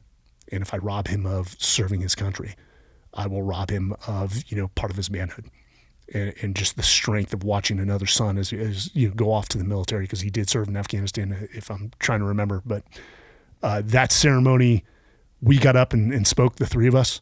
I think the three of us wish we hadn't gotten up and spoken. But it was, I'd never wanted to attend another military funeral after that. And unfortunately, it's not the way the cards played itself out. I'm assuming you had a pretty heavy hand being involved in putting him in for the Medal of Honor. So when I got to Germany, this is a bad story. I had already started writing something up because I'm I don't know much about the Medal of Honor, but I do know historically that when people jump on grenades, knowingly, coherently jumping on grenades where there's no outcome other than death, that has always been recognized with the Medal of Honor. So I wrote it up, and I remember whoever was in charge of Stuttgart was at the unit. I gave him the letter. Let's just say this guy didn't have the best reputation. And I said, hey, can you get this to the powers that be? He's like, yeah. Well, when I went back to Buzz as the JOSI director, he was there. He's like, oh, I found that letter like 2 years after you had given it to me. What a dick. And I'm like, roger that. Hey, thanks, sir. But things were put in motion. I remember when I got back, I'm in a wheelchair. The next morning after I'd gotten back, they had to get me into Group 1 to do voice recordings, to finish up paperwork, to move very quickly. And I think Mikey was one of the most, or in terms of submissions, was one of the most rapidly approved Medals of Honor. We actually got to watch Mikey posthumously awarded the Medal of Honor, his mom, and then directly leave from Washington, D.C. to Iraq for the 2008 deployment. No shit. Yeah. And so it was good to see that.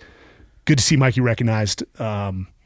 It was a sombering shadow box at the quarterdeck of Team 3 with his gear there and the Medal of Honor citation. It's I'm really glad to hear that a book is coming out about him, because it's interesting, right? Some stories grab an amazing amount of attention and other ones not as much. And that one is one, like, just from a pure act of selflessness. Yeah. It just embodies that the we is greater than me. I mean,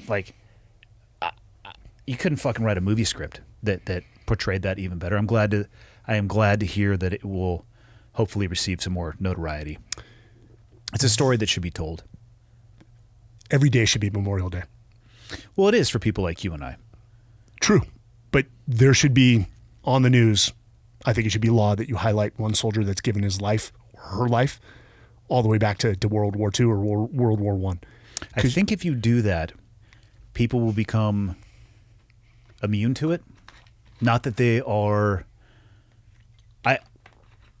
Veterans Day and Memorial Day, I think, will always hold a special place for people who are veterans or are touched directly by it. But you remember right after 9/11 when they were color-coding the risk and the threats? And eventually they stopped doing it because it was white noise at the end of the day. My concern would be is that if you did that every day, it wouldn't have the gravity that it would. I think there's probably more that we could do than Veterans Day and Memorial Day, but that would be my concern with doing that. I'll tell you what I do. There's an Instagram account called Operation Hawkeye. Okay. And they highlight soldiers, and I refer to everyone as soldiers. People ask me, I'm like, yeah, I was a soldier for 20 years. And they highlight the people on the day that they passed, specifically the Iraq and Afghan war. And I go every morning and I sort of check that account and just sort of do a quick Google search on whoever they've highlighted, or, there's multiple people on certain days. And it's amazing some of the things you'll find out about people that, like, why would they join the military when they had pretty much a college football scholarship, yet they went to choose and serve? Like, how selfless and patriotic is that? And that's the type of thing I think our kids need to hear, because it embodies all the attributes we're trying to teach them. Now, if they go on to military service, great. If not, they can apply that to their business career. If they become a doctor, pianist, it doesn't matter. Those attributes are universal.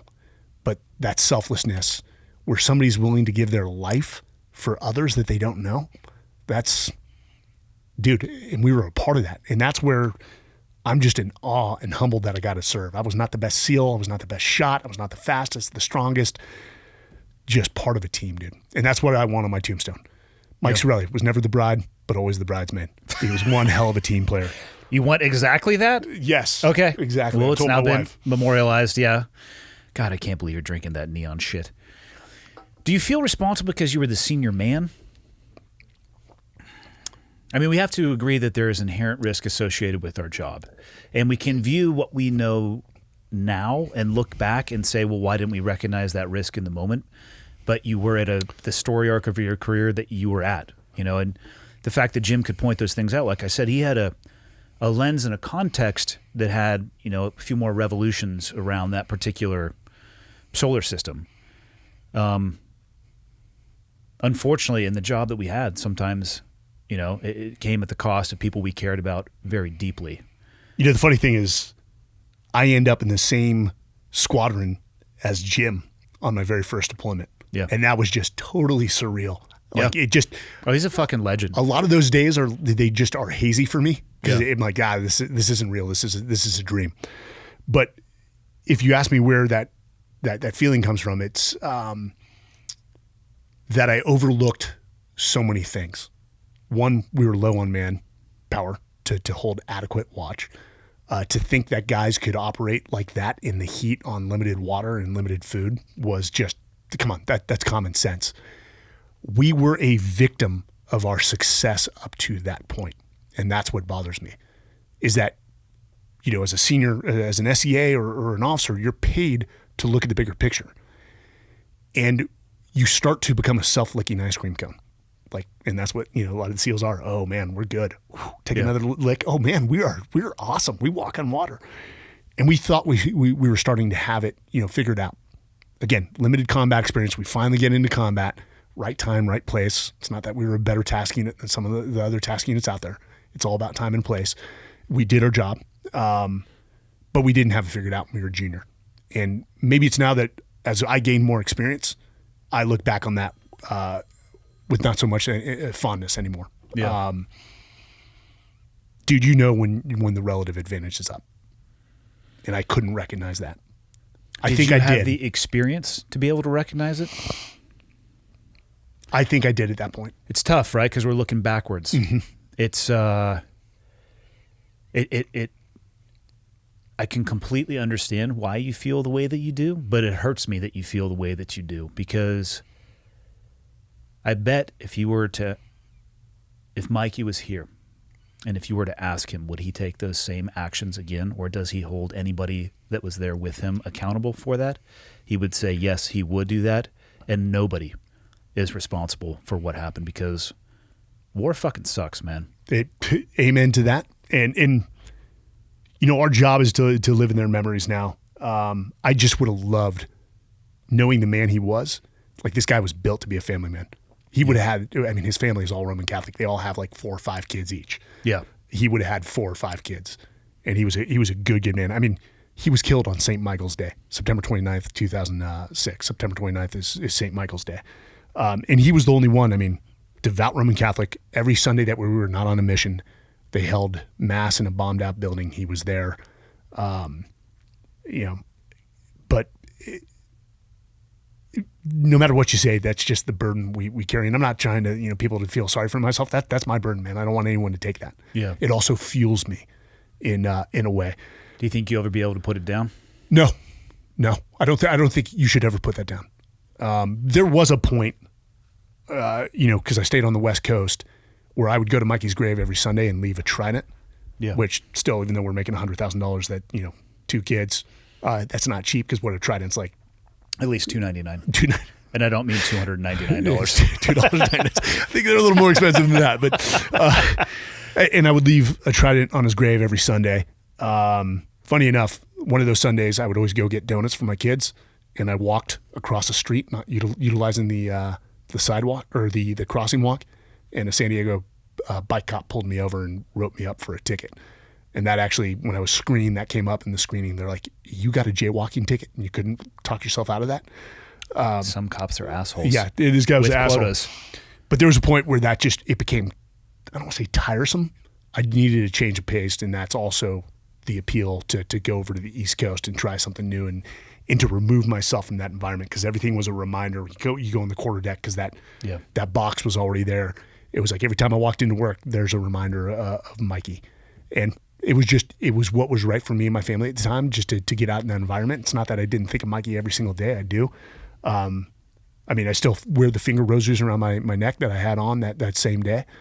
But dude, just a good dude. And his story was untold for so long. But I could say the same about the Extortion 17 guys. Yeah. Bro, like Tom Ratzloff, like that guy, I don't put people on pedestals. That guy's pretty damn close. Yeah. Like his story alone, but Keith, Jonas, Lou, you know, list goes Derek, on and on. That is a book that needs to be written, because those guys were the best of the community. I mean, the top 1% to 2%. And again, Tom Ratzloff, the first time, and funny enough, the first mission I went on with those guys was the night that Adam was killed. And just watching those guys in action, I remember looking at Lou. I'm like, I've never seen a military unit move like that. And Lou, he's like, basically he said something along the lines of, you've just moved from like a high school state championship football team to the NFL. Probably something like, welcome to the fucking show, kid. Exactly. Yeah. But I mean, that's true. I've never seen a unit move, jumping from rooftop to rooftop and everything else. And, the Rangers, the 75th Rangers were there. Yeah. That was a shit show. And that was my first operation with them. That's a tough introduction for sure. Yeah, that's a rough one. He was a good dude. I didn't know him that well. I was his free fall instructor when he was going through Green Team. Tom? Adam. He was really struggling in depth perception wise. That's one I still wonder about, because I actually recommended that he be dropped because he was given more opportunities than a normal student would be. And at the time, I used to always love going out there and augmenting the courses, and I was friends with the course director, and more often than not, they would give the problem students to me, meaning it's interesting. Teaching skydive is interesting. It's a challenging learning environment. I was having this conversation. So you're an AFFI by this point. Yeah, AFFI, MFFI is kind of the same thing, but you had to have some confidence in yourself to let go of a student that you can clearly see is about to become a fuck show. Because you gotta, you don't have You're responsible. Yeah, you don't have to catch them. You should. Some instructors are more conservative than others. I enjoyed the challenge of being able to let go and recover. So when they would have students that they were a little bit more worried about, oftentimes I would draw, well, I'm not even going to describe it. I was going to say I would draw the short stick, but I actually enjoyed doing it. So I had been jumping with him for a bit, and then I would have an observer come with me, and then there would be 2 observers come with me. I'm like, listen, he's not meeting the criteria. You can tell that there's some operational limitations here. I recommend that he not be pushed through. And I really hope when people hear this, this is not because he was an amazing person, and it was by no means a recommendation based off of who he was. I felt like he was limited in what it is he was trying to do, and it was an example where the standard was deviated from. Did that in some way, in shape and form, cause his death? No, I don't think so. Had he been removed from that environment and not allowed to continue forward, would he still be alive today? Hard to say, but that's the mental gymnastics that I do with myself. But yeah, he eventually ended up getting and passed through that. And he was killed in 2010, right? He was. Yeah, on St. Patty's Day. I was in Afghanistan when that happened. I got a call on the red line. That's right. Yeah. So we were in country at the same time. I remember that. That was the first thought I had. I was like, motherfucker, could I have stopped that? So the guy was accident prone. One, you said he had a problem with his depth perception. Yeah, for well, the he listeners, damage in one of his eyes. Yeah, I mean, basically lost the eye, I think, right? Yeah, I believe the story was he was in it was in the rafters with iPro on, but they were doing a simunition evolution, and it came up underneath the iPro in direct contact with his eyeball, and as well as I do, those suckers are moving. Yeah. So, yeah, extreme damage to his eye, which, I mean, that's absolutely going to have you're basically going to be running under a monocle, MVG-wise, and I don't know how much time he spent under a monocle. They suck. Yeah. They're terrible. Binos aren't that great. Even panos, it's like, I can see a little bit more. It's not spectacular, though. So he had to teach himself to shoot with his non-dominant eye, yeah, which is difficult. Then he crushed his hand under a Humvee in 2005. Yep. I think it was 2005. I mean, the guy just was prone to mishaps, found a way to recover. I mean, his story is, the book Fearless, which I heard they're turning into a movie. Potentially. I mean, his story is amazing. I mean, he struggled with addiction in Arkansas and saw the Navy as a way out after he went through some rehab. And the guy was truly fearless. I don't think that is used in it's not a positive thing. He did not have the ability to take a step back. You and I, a burning building, we step back and say, okay, hey, what's the safest way in? What's the objective? He saw fire and just ran to it. Yeah. And basically, saw a position in a tree, jumped in a tree from the rooftop to get a better vantage point on some guys that were firing on his teammates. And unfortunately, cost him his life. He cost him his life. But yeah. I mean, the guy had no fear. Yeah. I don't know if that's a good thing. I don't know if it's a bad thing either. Yeah, it can be a pro. It can be a liability as well to your teammates. But I mean, the hell of an individual in that night was. I looked at Jonas after that, and because it it took 2 weeks to identify a route into that target. It was a valley. This is 2010, a valley that Americans had never stepped into in Konar. That is by far the gnarliest province. I mean, you look at the Medal of Honors received, they're all pretty much Konar. Pesh, Konar, ABAD, JBAD, like, goddamn. And I remember, so we fast roped on top of a mountain, and my ankle twists. That's the best way to start an operation. Well, I'm carrying the, was it the 117, the big radio? I was basically, I was Jonas's comms guy. Yeah. Because his comms guy could not make the marches in. So they're like, Sarraille, you're up. Yeah. So it was a great deployment for me. And I had to crawl away because I know somebody's coming right down the rope. And I remember I made a call over the radio to the corpsman. I'm like, hey, dude, I don't want to be the guy that gets extracted. And they've been waiting 2 weeks. He's like, okay, hey, we can lace the thing up. I'll give you some, I don't know if it was tramadol at the time. And we laced that thing until it went numb. Eventually went numb. But that march in was like those patrols you did at the end of Buds. Yeah, where it's murderous. Like all night long to where people are just stumbling over their own feet. And it was that. And I remember hearing the rippets. The terrain was gnarly. Because this target was on top of a hilltop where they had cultivated the side of the mountain, but you heard the rippets come out at ORP, guys trying to wake up. Did they pull you guys off the X after all that happened? Oh, they did. Yeah. So that valley opened up. Oh, I bet. It opened up, and I remember Jonas, there was a little crevice because I'm with the C2 element, and we start taking it from a position above us. And I remember kicking him to get him further into that little like crevice, and then I got down, still maintaining comms. Adam was shot. The Rangers went to set up a hot extract, but they had to come down like 15 of those terraces, cultivated terraces. And when they're carrying Adam's body, I mean, guys are getting shot at, and you wouldn't think they're getting shot at because how they're handling Adam's body. Yeah. As if it was Jesus Christ himself. And I'm watching this in awe.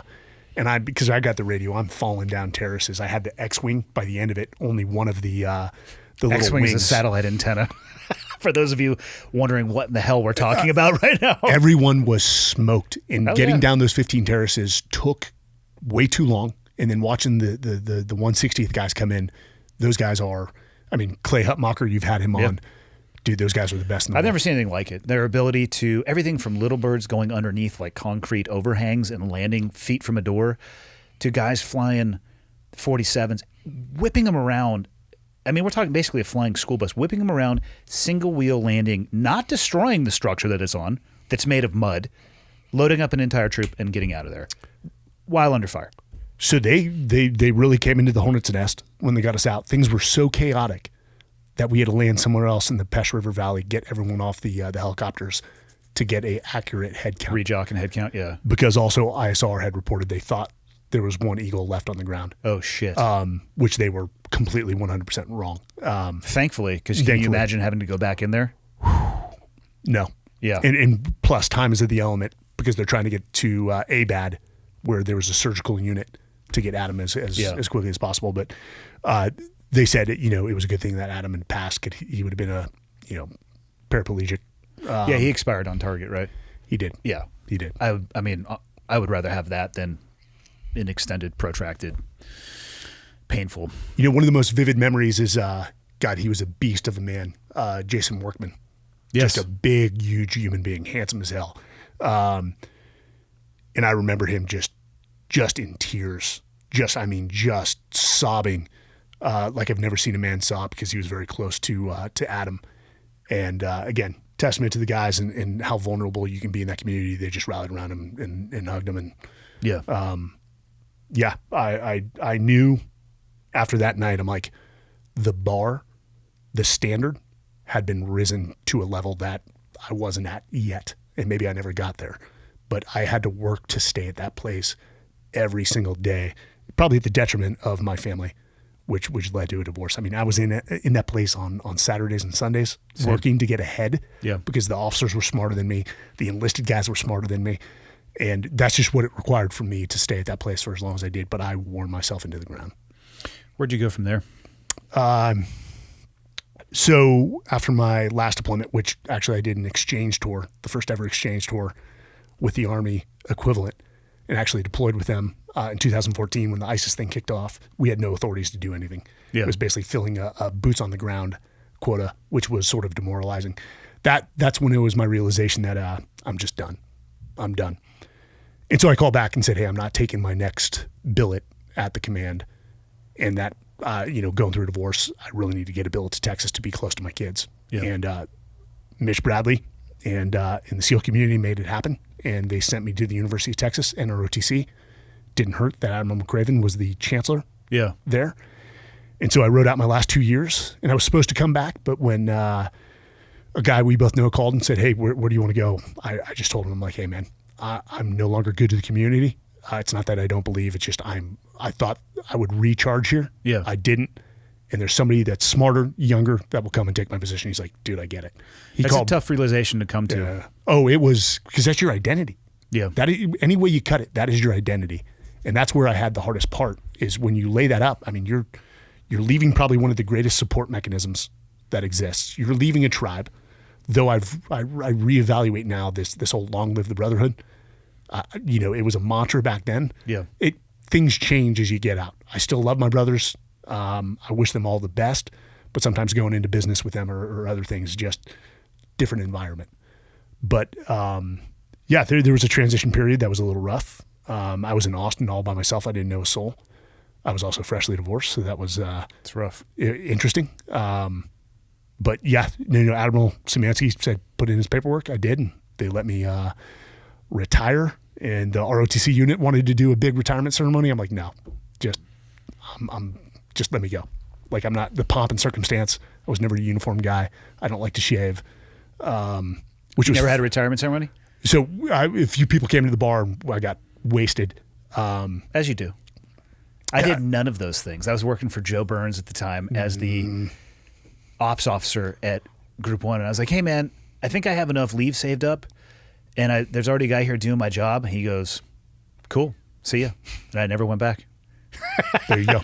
Just stay. Just go. Picked up my DD-214 like 2 or 3 months later. Parked the car right before I got off base and just had this moment of realization that I better figure out whatever the fuck. Like this shocking moment of this is all I've ever wanted to do in my life. And the second that I leave this base, like, it's over. So let's get the fuck out of here. I had no notions that I wasn't irreplaceable. Oh, I was 100% irreplaceable. But we all are. You sort of hold on to that. It's one of the big lies. You call back to the people who are like, hey, is something going on? And eventually your friends are like, hey, dude, just I never even let did it go. that. I got lucky though. I was working for CrossFit part-time, so I had a good transition. But that was a tough moment. I mean, distinctly remember leaving North Island, heading towards the Coronado Bridge, having to just pull over and be like, okay, this is going to be interesting. My wife asked, she's like, well, did it seem like it went quickly? I'm like, it did. And I remember so many miserable moments doing OTB, sitting on the beach, holding security, freezing your ass off. With a rubber gun. With all that. and so I started to, I tried to remember back to Marine Corps boot camp, and I'm like, these vivid memories. I'm like, holy crap, how far we've come. But it did, in retrospect, seem like it went like that, man. Yeah, and the time since I've been out is going at that pace as well. It's an interesting journey. I share your sentiments about the LLTB, which you'll see a lot of guys sign off with. And again, I think for most people, they mean exactly that. Like the brotherhood meant something really important to them. I think a mistake that some people from our career path, or maybe even anybody in special operations, it's easy to forget how many, again, to go back to what makes our job possible. We were thriving in an environment that entire organizations were designed around supporting our every single need. Mm-hmm. It makes you feel really special. Makes you feel really good. You get out of the military and that doesn't exist. Nobody cares. Yes. Nobody cares. And you need to be able to figure it out on your own. And I think that might be one of the more jarring aspects. It's not that necessarily the separation from the service. You're just thrown into the reality of far less people care, if anybody. And there's no longer a support network that is literally designed to ensure that you succeed. It's tough. It's a rough transition. I get it, but it's totally possible. But the advice I give people is you have to stop looking in the rearview mirror 100% of the time and maybe go 90-10, 80-20, 70-30 and start focusing your energy on what's forward and figure out a way to put down what's behind you. Easier said than done. I still struggle with it too. Oh, yeah. I trust me. It's like you said, it's the number one describing term that will come with us for the rest of our life is SEAL. SEAL. It happened to me 3 days ago. And every time I'm like, listen, just so you know, I appreciate that. But because they'll say, oh, this is Navy SEAL Andy Stump. I'm like, no. X at best. How about former? But now, like, I don't do any of that anymore. I don't want to do that anymore. So let's move on beyond that. It's also embarrassing when you go and work out with people now.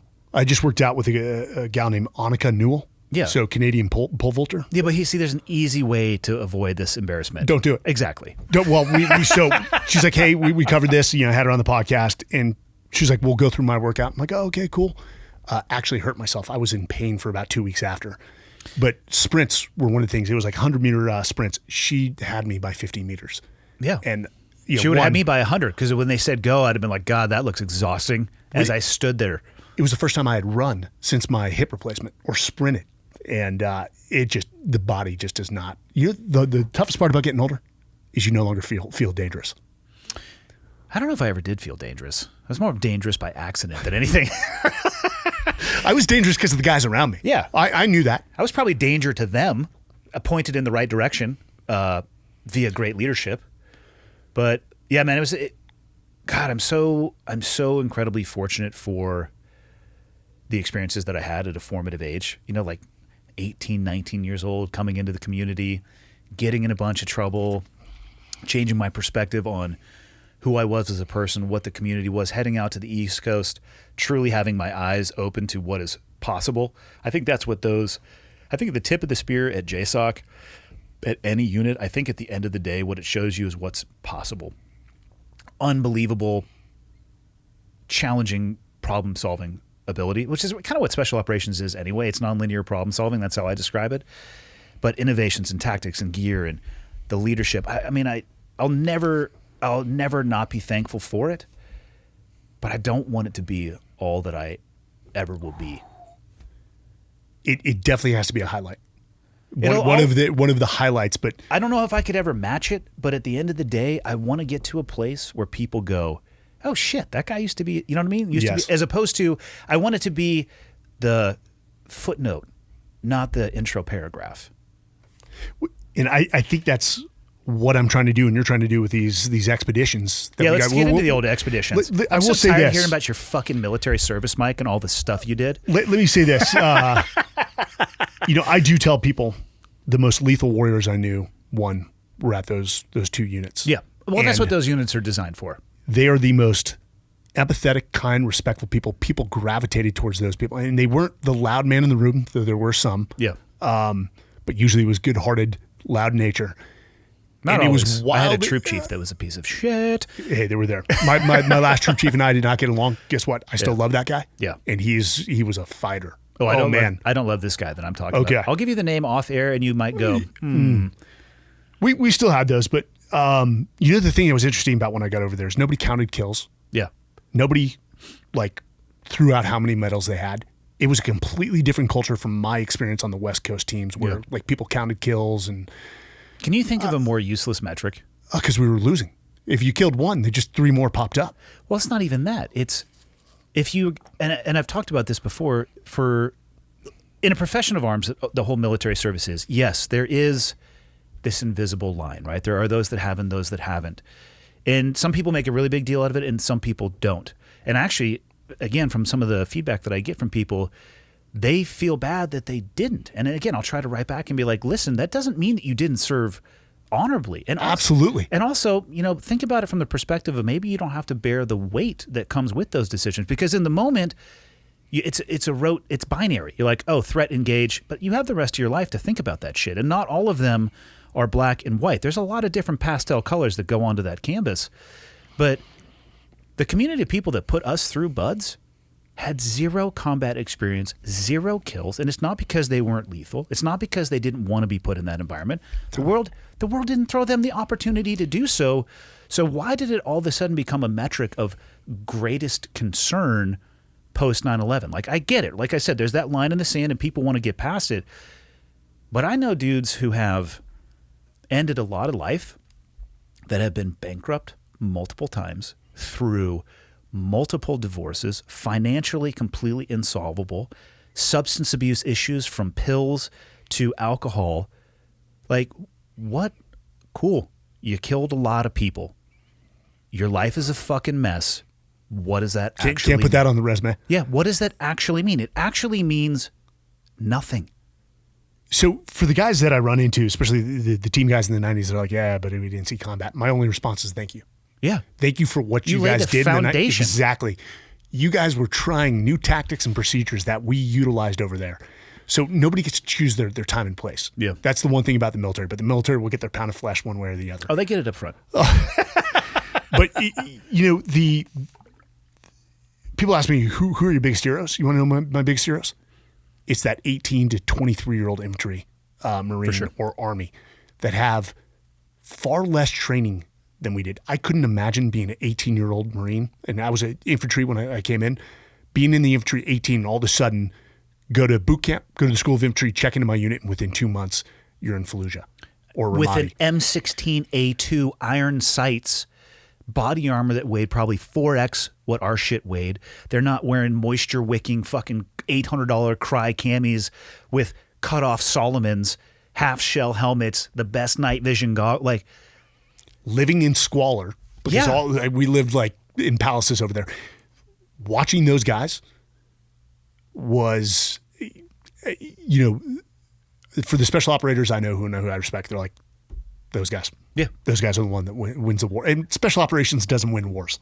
Yes, we engage in limited conflicts. Yeah. We definitely have a strategic role or tactical role depending on the mission. But at the end of the day, there's only one community that wins wars, and that is the U.S. Army Infantry and the Marine Infantry. Bottom line to me. And that's where I'm proud to have been a Marine, then also had my ass saved more times than I can count by Army Infantry. Yeah. Period. So what do you do with it when you leave? That's my question to people. And we're trying to figure that out. We are. Still, consistently.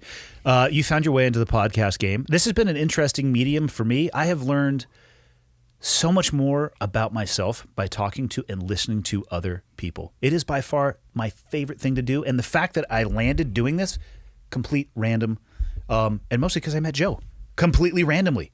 Because I was trying to figure out what to do getting out of the military. I'm like, oh, I'll just put on this stupid ass nylon suit. And maybe I'll just jump out of an airplane way higher than I'm qualified to do so. And that led to that random. I met a guy named Tate Fletcher, who was the guy who introduced me to Joe. And like the fact that I was able to meet him and sit down with him and that he introduced me to one of his friends. And Joe was like, hey, man, you should probably do a podcast. I'm like, what the fuck do you know about podcasting? Like, one of my good theories in life that has treated me well is listen to others that are more successful and smarter than you. And for me, that's easy because that's everybody that I meet. So I listened to them and I started it, didn't know what it was going to be. And here we are 5+ years later. It's the most rewarding thing that I've done post-military. Dude, you've crushed it. For what, 40 million downloads? Over. And I'm not the most articulate guy, so ending up in this game is just not a natural path for me. But people ask, one of the responses now that, what do you do? I have conversations with high-performing people that I absolutely love. And on a podcast, you let them talk. And, I sat down with Mel Tucker. You probably don't know who that is. Mm-hmm. It's the head coach of the Michigan State football team. They had an 11-2 season last season, his first major season. Amazing leader. And he said something 2 weeks ago. He said, success leaves breadcrumbs. And I'm like, that's exactly what I do with the podcast. I mean, if you see me and I'm taking notes when I talk to people. I'll introduce you to Tate. I saw you write hil name down. I'll look him up. I don't need an introduction, but if you make that, that's fine. Fine. How about I just tell him that if you reach out to him, don't answer back. Don't answer back. You want to play that game, motherfucker? But Annika, I had, Aaron Franklin, who's famous. He's one of the most, influential pit masters in the history of barbecue. Okay. I mean, what can you learn from somebody that cooks barbecue? A whole hell of a lot. Yeah. Because the guy's been, not formally educated, basically taught himself how to cook, even taught himself thermofluid dynamics. Basically, he started and welding to create his own pits. Yeah. And the guys, I mean, he has his own master class. He's, the presidents all come out to Austin. They visit Franklin Barbecue. That's awesome. The guy talks and you're like, God damn, dude, I've not even broached the level of mastery this guy has within his field. And that translates to everything. I don't care, if you do barbecue, if you're in investment banking, if you're in the military, success leaves breadcrumbs. The high performers, I think, are probably defined by their similarities, not their differences. I think failure leaves breadcrumbs too. Oh, it took you me learn more from failure. It took me a long time because, again, we both go and we talk to organizations about leadership and teamwork, or actually, I don't know what you talk to them about. Probably just talk to them about the Marine Corps and how it's the most, supreme service among all of them. Awesome. Which is, here's the best part about the Marine Corps. Class A's. Holy shit. Worst military uniforms in the Navy. Thanks very much for the 13 buttons when I need to take a piss and I'm shit-faced in my blues. Really appreciate that one. But it was always easier for me to identify failures as opposed to successes because I look at the best leaders that I worked for and I couldn't really put a finger on what it is that they were doing. I'm like, are they a great communicator? It seems like, but like how exactly are they doing? You know what I mean? And then you'd watch a train wreck. You're like, ooh, I know exactly why that happened and I don't want to do that. And I took notebooks full of information and I have like just a stack of lessons learned from my time in the military. And all I try to do when I speak publicly is just try to distill that down to something that they can take away and avoid a mistake that I made or that I saw. We talk about the same thing. Yeah. I love failure. I now embrace failure. It's part of the process, bottom line. But the after action review, when you have guys that openly share their mistakes and their failures on target, as if like, hey, Andy, if you end up in this situation, don't do what I did. Yeah. And you're like, thank you, brother. Yeah. I appreciate that. That must have been embarrassing for you. And in fact, I've got an embarrassing AAR story for you. But bro, nothing, just like nothing came natural to Adam Brown, nothing came natural to me. I was from the Bay Area, dude. Yeah, so was I. Yeah. I just, the military was interesting in that, you get thrust into an environment from guys from Louisiana and New York and Pennsylvania and Hawaii and just, it's humbling, dude. Humbling. You know who was from San Jose as well? Tillman. Tillman. Oh, yeah. No. Magua was from Guam. No, he was from San Jose. Well, yes, Guam. Via Guam. Yeah. The Tillman brothers. I remember the Tillman brothers when I was in high school because it was sort of the same time frame. I mean, they small were known world. as, I'm just saying, it's a crazy small world how it all comes back together. I mean, they had his service at the Rose Garden Yeah. where we used to go and drink on weekends. Yeah. AAR story. And there was no other way to take this but to laugh. But so I come off my deployment, drive to Fort Bragg, where I'm going to be staying in a Marriott, racking up points for 4 to 6 months during my exchange tour. And I'm exhausted from the previous deployment. We had a good deployment. We did good work. And I literally don't even take a break. It's like 7 days after I get back, I go and check in. Yeah. And probably 2 days after that, the troop chief from one of the troops that I had been assigned to as the troop commander, he's like, hey, we're going to do house runs. Like, make sure you have your gear and you're here at this time. And I hadn't even taken my mags out. Still had rounds in them. Still the dust of the place we were at. And it was the mag pull mags, which had their share of problems, but everyone loved them because you had that little window to see how many rounds. And so I'm at the back of the train. Naturally, I'm the officer. And put my mag in.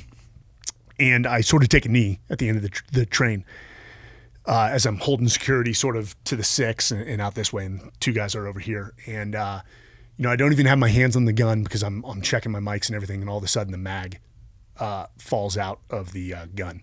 And it was like that sound. Of course, it was like pin drop quiet before that. Oh, yeah. Boom. And the 2 guys at the tail of the train look. And I look down at the mag and I look at them.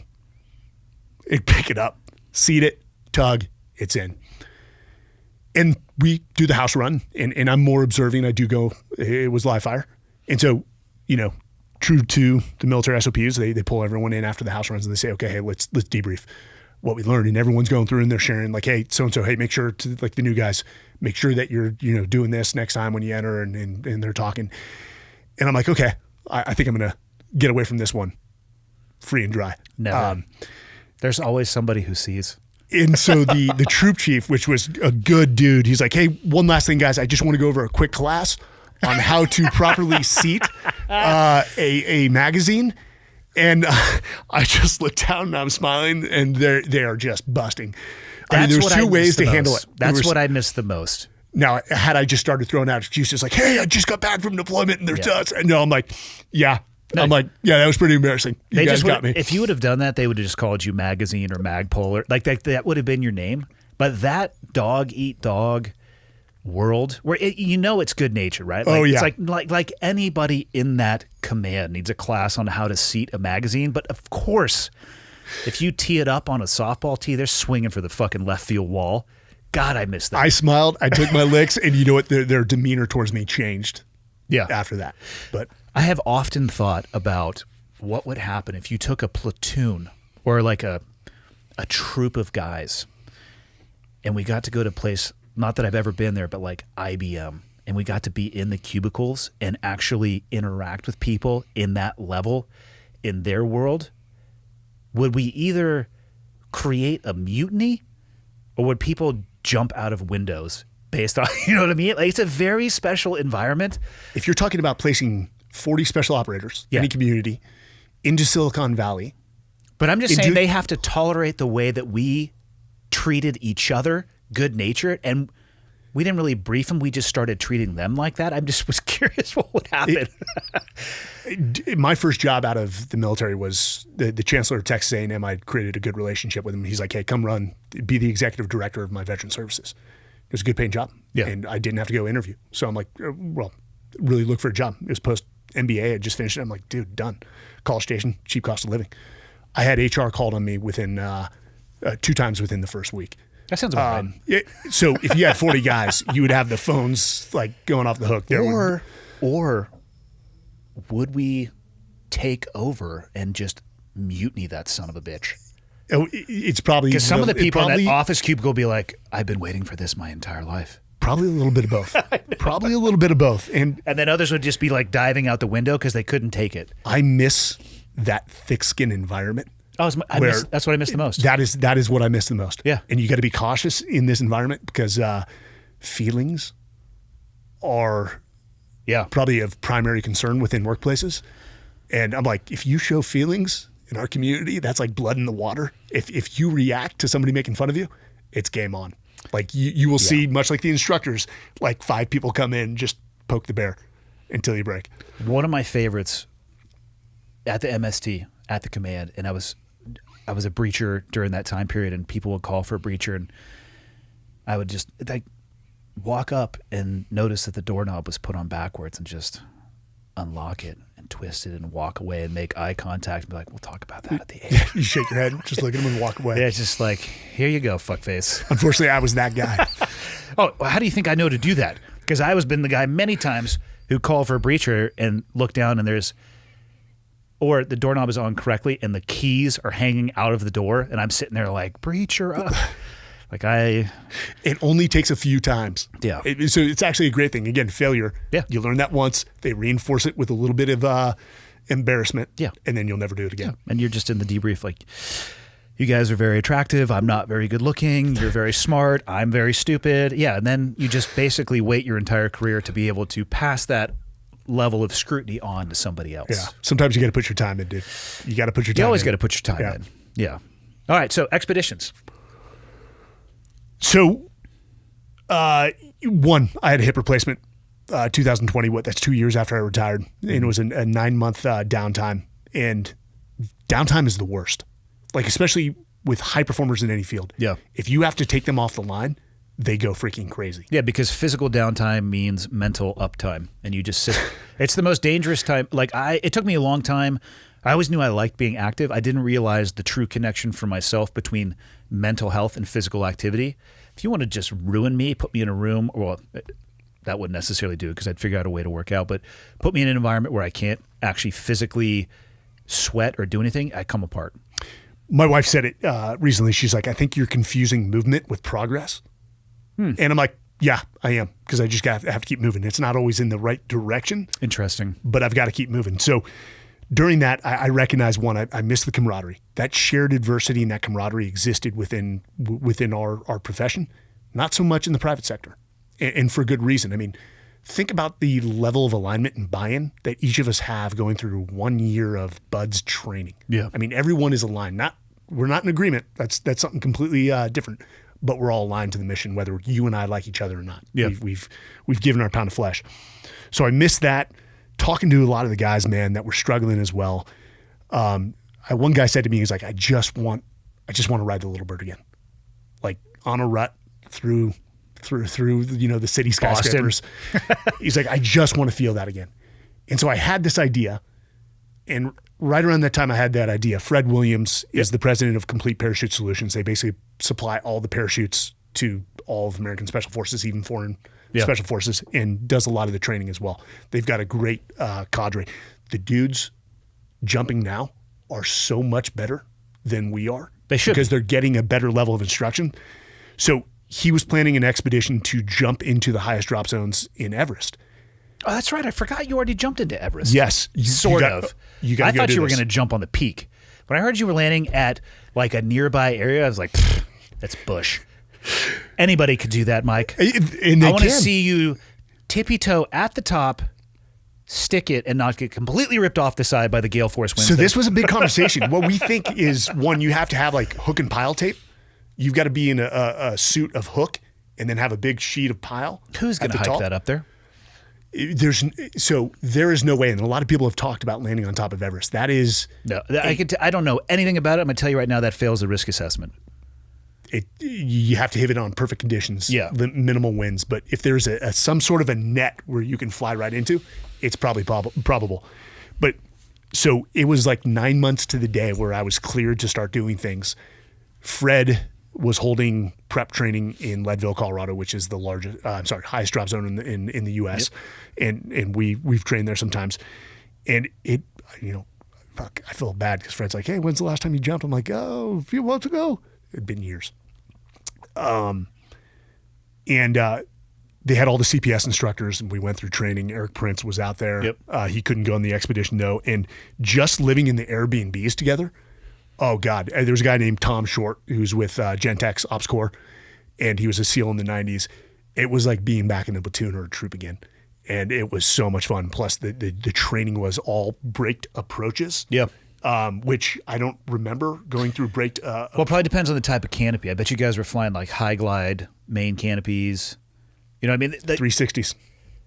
Well, I mean, as gear changes, yeah. You know what I mean? Like well, if you're under a 360, you should be able to come in at a braked approach. Oh, and we did. And so the training was awesome. We took about a week off, and then we all went to Everest. And that terrain is humbling. Yeah. It makes you feel so small in such a great way, and it makes you assess where you're at in your life and where you're going. But that was so much fun. I mean, we jumped into basically Namche, an airstrip above Namche, which is the highest city in the world, Ama Dablam base camp, and then Gorik Shep, and then a few select guys got to jump into the West Col, which was at 20,500 feet. MSL, where you landed. Yes. Get some. So I thought naturally, hey, we're jumping out of airplanes. But it was actually helicopters. So all the jumps were on oxygen because of the altitude. And some of the pilots over there are just most experienced pilots due to the terrain and the environmentals. So what they would do, and I didn't know this before, something called katabatic winds, which basically when the sun hits the side of a mountain, it uplifts. Lift is lift, baby. Let's get in those things. So they would do rotations, getting lift, and then eventually we're around 22,000 feet. You jump, and it was a hop and pop because you're landing at 17.5, so you don't have that much altitude. It's a hop and pop. But once you were under canopy, holy mother. I can't even imagine. Oh, dude, you've got to go do this. So I had this idea of legacy expeditions, which no one secured a legacy by playing it safe.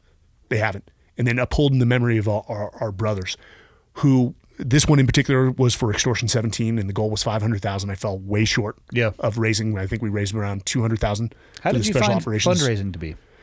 I hate it. I'm horrible at asking money. It's one of the hardest things I've done. I was trying to raise $1 million for the SEAL Foundation when I did the wingsuit jump. I don't know if it's the proliferation of the internet and the fact that anybody can do a GoFundMe, and so there's donor fatigue, or you're a needle in a stack of needles, or, the economics of what's going on in the world, and people are more concerned with themselves than giving, which I totally get. But one of the most frustrating and difficult things that I've ever done was trying to raise money. I sucked at it. I failed at it too. I came way short of $1 million. But you were like 400 or 600? I haven't even, I've done some other stuff. I mean, for the SEAL Foundation, I've probably personally raised over $500,000 at this point. It's a lot more than I did. So, but that's over years, man. Special Operations Warrior Foundation, I'm an ambassador. That's, Clay Hutmacher runs it. It's paying He was for such a great guest, dude, too. He is 41 years. Yeah. 41 years. And all I'm going to say about Clay is he was a United States Marine first. Just, of course. That's obviously the foundation that all was built upon. So we've got a great group of guys now, yourself included. We're going to Iceland here shortly, 1 July to 10 July. I was going to say, it's like 3 weeks. For 16 jumps. Yep. We're going to raise money for the Special Operations Warrior Foundation. Black Rifle Coffee is sponsoring you for that one, right? They have a nice Black Rifle Coffee canopy that I'm going to jump. You're already what kind of jumps are we going to do? So I think the majority, I've got to wonder about the weather. I'm sure there's going to be some like 8,000 or 4,000 hop and pops just due to weather. But I think the ultimate goal is, 12, 5, 13. Have you looked at the temperature there? It's 40s to 60s. On the ground. No. I would say 60s. No? Am I wrong? High of 60s on the ground. You know the deal. Every 1,000 feet, why don't you go ahead and drop 2 degrees off there? What I'm saying is, bring your gloves. So this is what I jumped. This is what I jumped in Everest, because you're not paying attention to the temp. You're so focused on I pay attention to the temperature. Okay. You also have 7,500 jumps to my 700 jumps. Yeah, maybe I get cold faster than you. Okay. I will have extra gloves that I will not let you use, but I will show you when I put my normal ones on and then put those in my pocket, and I'll just pull. It is the Rockies. So Iceland's going to be a riot. I've got to find a way to fund this at a greater rate, at a much higher rate, to bring more of our brothers. Because when I went to Everest, some of the guys that we served with, they heard and they're like, "Hey, bro, how do I get on this trip?" And I'm like, "Money. One, you got to have this money, and two, it's only 2 weeks away, man. It's just too short." I was pissed. I had to get the COVID boosters, vaccines. Is a requirement? Yes. Yeah. Unfortunately, but. We've got to get more of the guys on these trips. And I know we've got one in the works. Yeah. Come hell or high water, we are going to pull this off. Whether we have to fly commercially. I think 7 that's what it continents, 7 made. days. Yeah. Oh, you just said it. Yeah, that's the goal. Is trying to break the world record for 7 jumps in 7 continents and do it in 7 days. I think we will probably end up trying to do it commercially. I actually think that's more badass than having a dedicated aircraft. But you know what that is? That's like, well, that's how we rolled back in the day. That is humbling. Yeah. As we're going to be sitting in coach between probably, some foreigners. How many times, the places that I have slept for extended periods of time, like, I look back at my military career, I'm like, why did I only go to the 1.5 star locations on TripAdvisor? And there was no 5-star shit. Stayed in a nice Marriott when we were CONUS and doing training. But other than that, my God, I can handle coach for a couple days. That's not the hard part. The hard part is getting out of that coach seat. For me, it takes me about 10 minutes to warm the hips up, because now I got to get another hip replacement. Well, you're highly modified now. Dude. Some of us are still on their traditional combat chassis. I'll tell you what, this thing is, they did a wonderful job. There was a scare moment in Everest where everyone heard a squeaking, and we had a former PJ with us, and he's like, "Hey, you just had a hip replacement." I'm like, "Yeah." And so he's like, "Hey, walk." And he's leaning right next to my hip. He's like, "That's your hip squeaking." Because of the pressure? But because of the metal on metal. Oh, interesting. And we called back to the doc. Doc's like, "Hey, it's fine. It's just, this is the first time using it." Wearing itself in. Exactly. Gotcha. Exactly. But yeah, man, this thing is going to, we're going to raise every time we do these trips for different veteran organizations. We're going to get vets out there where this is therapeutic. For me, it's wildly therapeutic. It's not about the free fall. Yeah. In fact, I like to open higher and spend as much time under canopy as possible, dude. Iceland, I've done a lot of tours of Iceland, and let me just tell you where they come from. The Apple TV screensavers, for whatever reason, a lot of them are Iceland. The shit we're going to be jumping over. Volcanoes. Black sand beaches. Why can't I think of, it's not an iceberg. What do they call it? Why am I? Glaciers. Yes, thank you. Wow. Total brain lock there. It's unbelievable. You were saying right before you started, like, "Oh, we got a drone." I'm like, bro, I've already got a drone. So I asked, my retirement trip, shortly after I retired, was I always wanted to go to Iceland. And It's been on my bucket list, and that's Oh, why you haven't been? No. Why do So you I asked my Why do you wife- think I rogered up so quick? I was like, I'm in. Wait, and then you brought like your whole entourage with you. You bringing your fiance? Bringing my fiance and then my business partner in the coffee shop and his partner, and because they had never been either, and it's on all of our bucket lists. Well, we have a Fiat RV. I mean, we're all staying at like hotels. Yeah. But I'd asked my fiance at the time. Well, not my fiance. I'd asked my girlfriend to marry me at Skogafoss, Okay. which is one of the largest waterfalls there. That's awesome. So she will not be coming on the trip because somebody's got to stay home with our Dutch Shepherd who has an inclination to bite people, and we can't find a dog sitter. Yeah. So Bane has ruined that trip for her, but we are going to have a good time. We're going to be surrounded by probably 30, 40 world-class skydivers. So you're going to fit right in. That's awesome. And I'm going to look like sky trash falling out of the sky. I just don't want to embarrass myself on the actual DZ, which I'm fine with landing on DZs. But I don't want to get like 700 jumps. I don't want people to think I'm good at. People are like, "Oh, you must be great at skydiving." I'm like, "No, I suck. That's why I love it so much." I pretty much suck at it as well. You look, I mean, thousands of jumps looks good to people or sounds good to people until you realize people working in the sport have got 20,000, 30,000. Like we were trained by people like Jeff Rowe, Jeff Provenzano, who I've had on the podcast. He's probably at like 30,000. Yeah. No kidding. I watch his Instagram like a hawk. I met him through Miles Dasher, which was my mentor into base jumping there in the 7th wing of the DoD, the Red Bull Air Force, which is hilarious. People ask Miles to be like, I forget how I've heard him do it, but talking about service. He goes, yeah, I'm in the Air Force. Red Bull Air Force. Which actually is a lot cooler than It's you're saying awesome. special operations. Those guys, unfortunate about what happened with the two planes Yeah. recently. That sucks. They went for it, man. Luke and Andy are spectacular skydivers. I'm sure. Spectacular pilots. I think they took all of their licenses from them for a year. They did. They did, but here's the thing, risk versus reward. So You got to put it on the line. I agree. When you did your wingsuit jump, Mm-hmm. who was doing the oxygen for you? So I did it up in Davis, California, which is the only drop zone. The airspace is called RVSM, Reduced Vertical Separation Minimums. And it's above, I forget the altitude, but aircraft are only separated by 1,000 feet. So you'll have eastbound and westbound, which sounds like a lot. It doesn't look like a lot when you pass like right over the top. So the DZ and Davis had worked the paperwork with the FAA that they basically carved out a box. And maybe it's a lower traffic area, I don't know. But they had the ability to go up to 36,500 feet. So Ray was the owner of the drop zone at the time, and he was the one who flew the bird, and he would only do the oxygen with a guy named Tad Smith, who is just a wizard in that world. So he handled all of that. I showed up with the wingsuit and everything else he provided. No kidding. Yeah. Because well, what everyone doesn't know, this 777, as we're calling it, the 7 continents, 7 skydives, 7 days. Tom Noonan. Yeah. You remember those conversations? Tom Noonan, we had elected as the initial expedition leader. And for those that don't know, Tom was the president of the USPA, the United States Parachute Association, was heavy with UPT, which is the manufacturer of the tandem system. Yep. He was a god. And he tried a tandem from 41.5 and unfortunately passed away. He convulsed.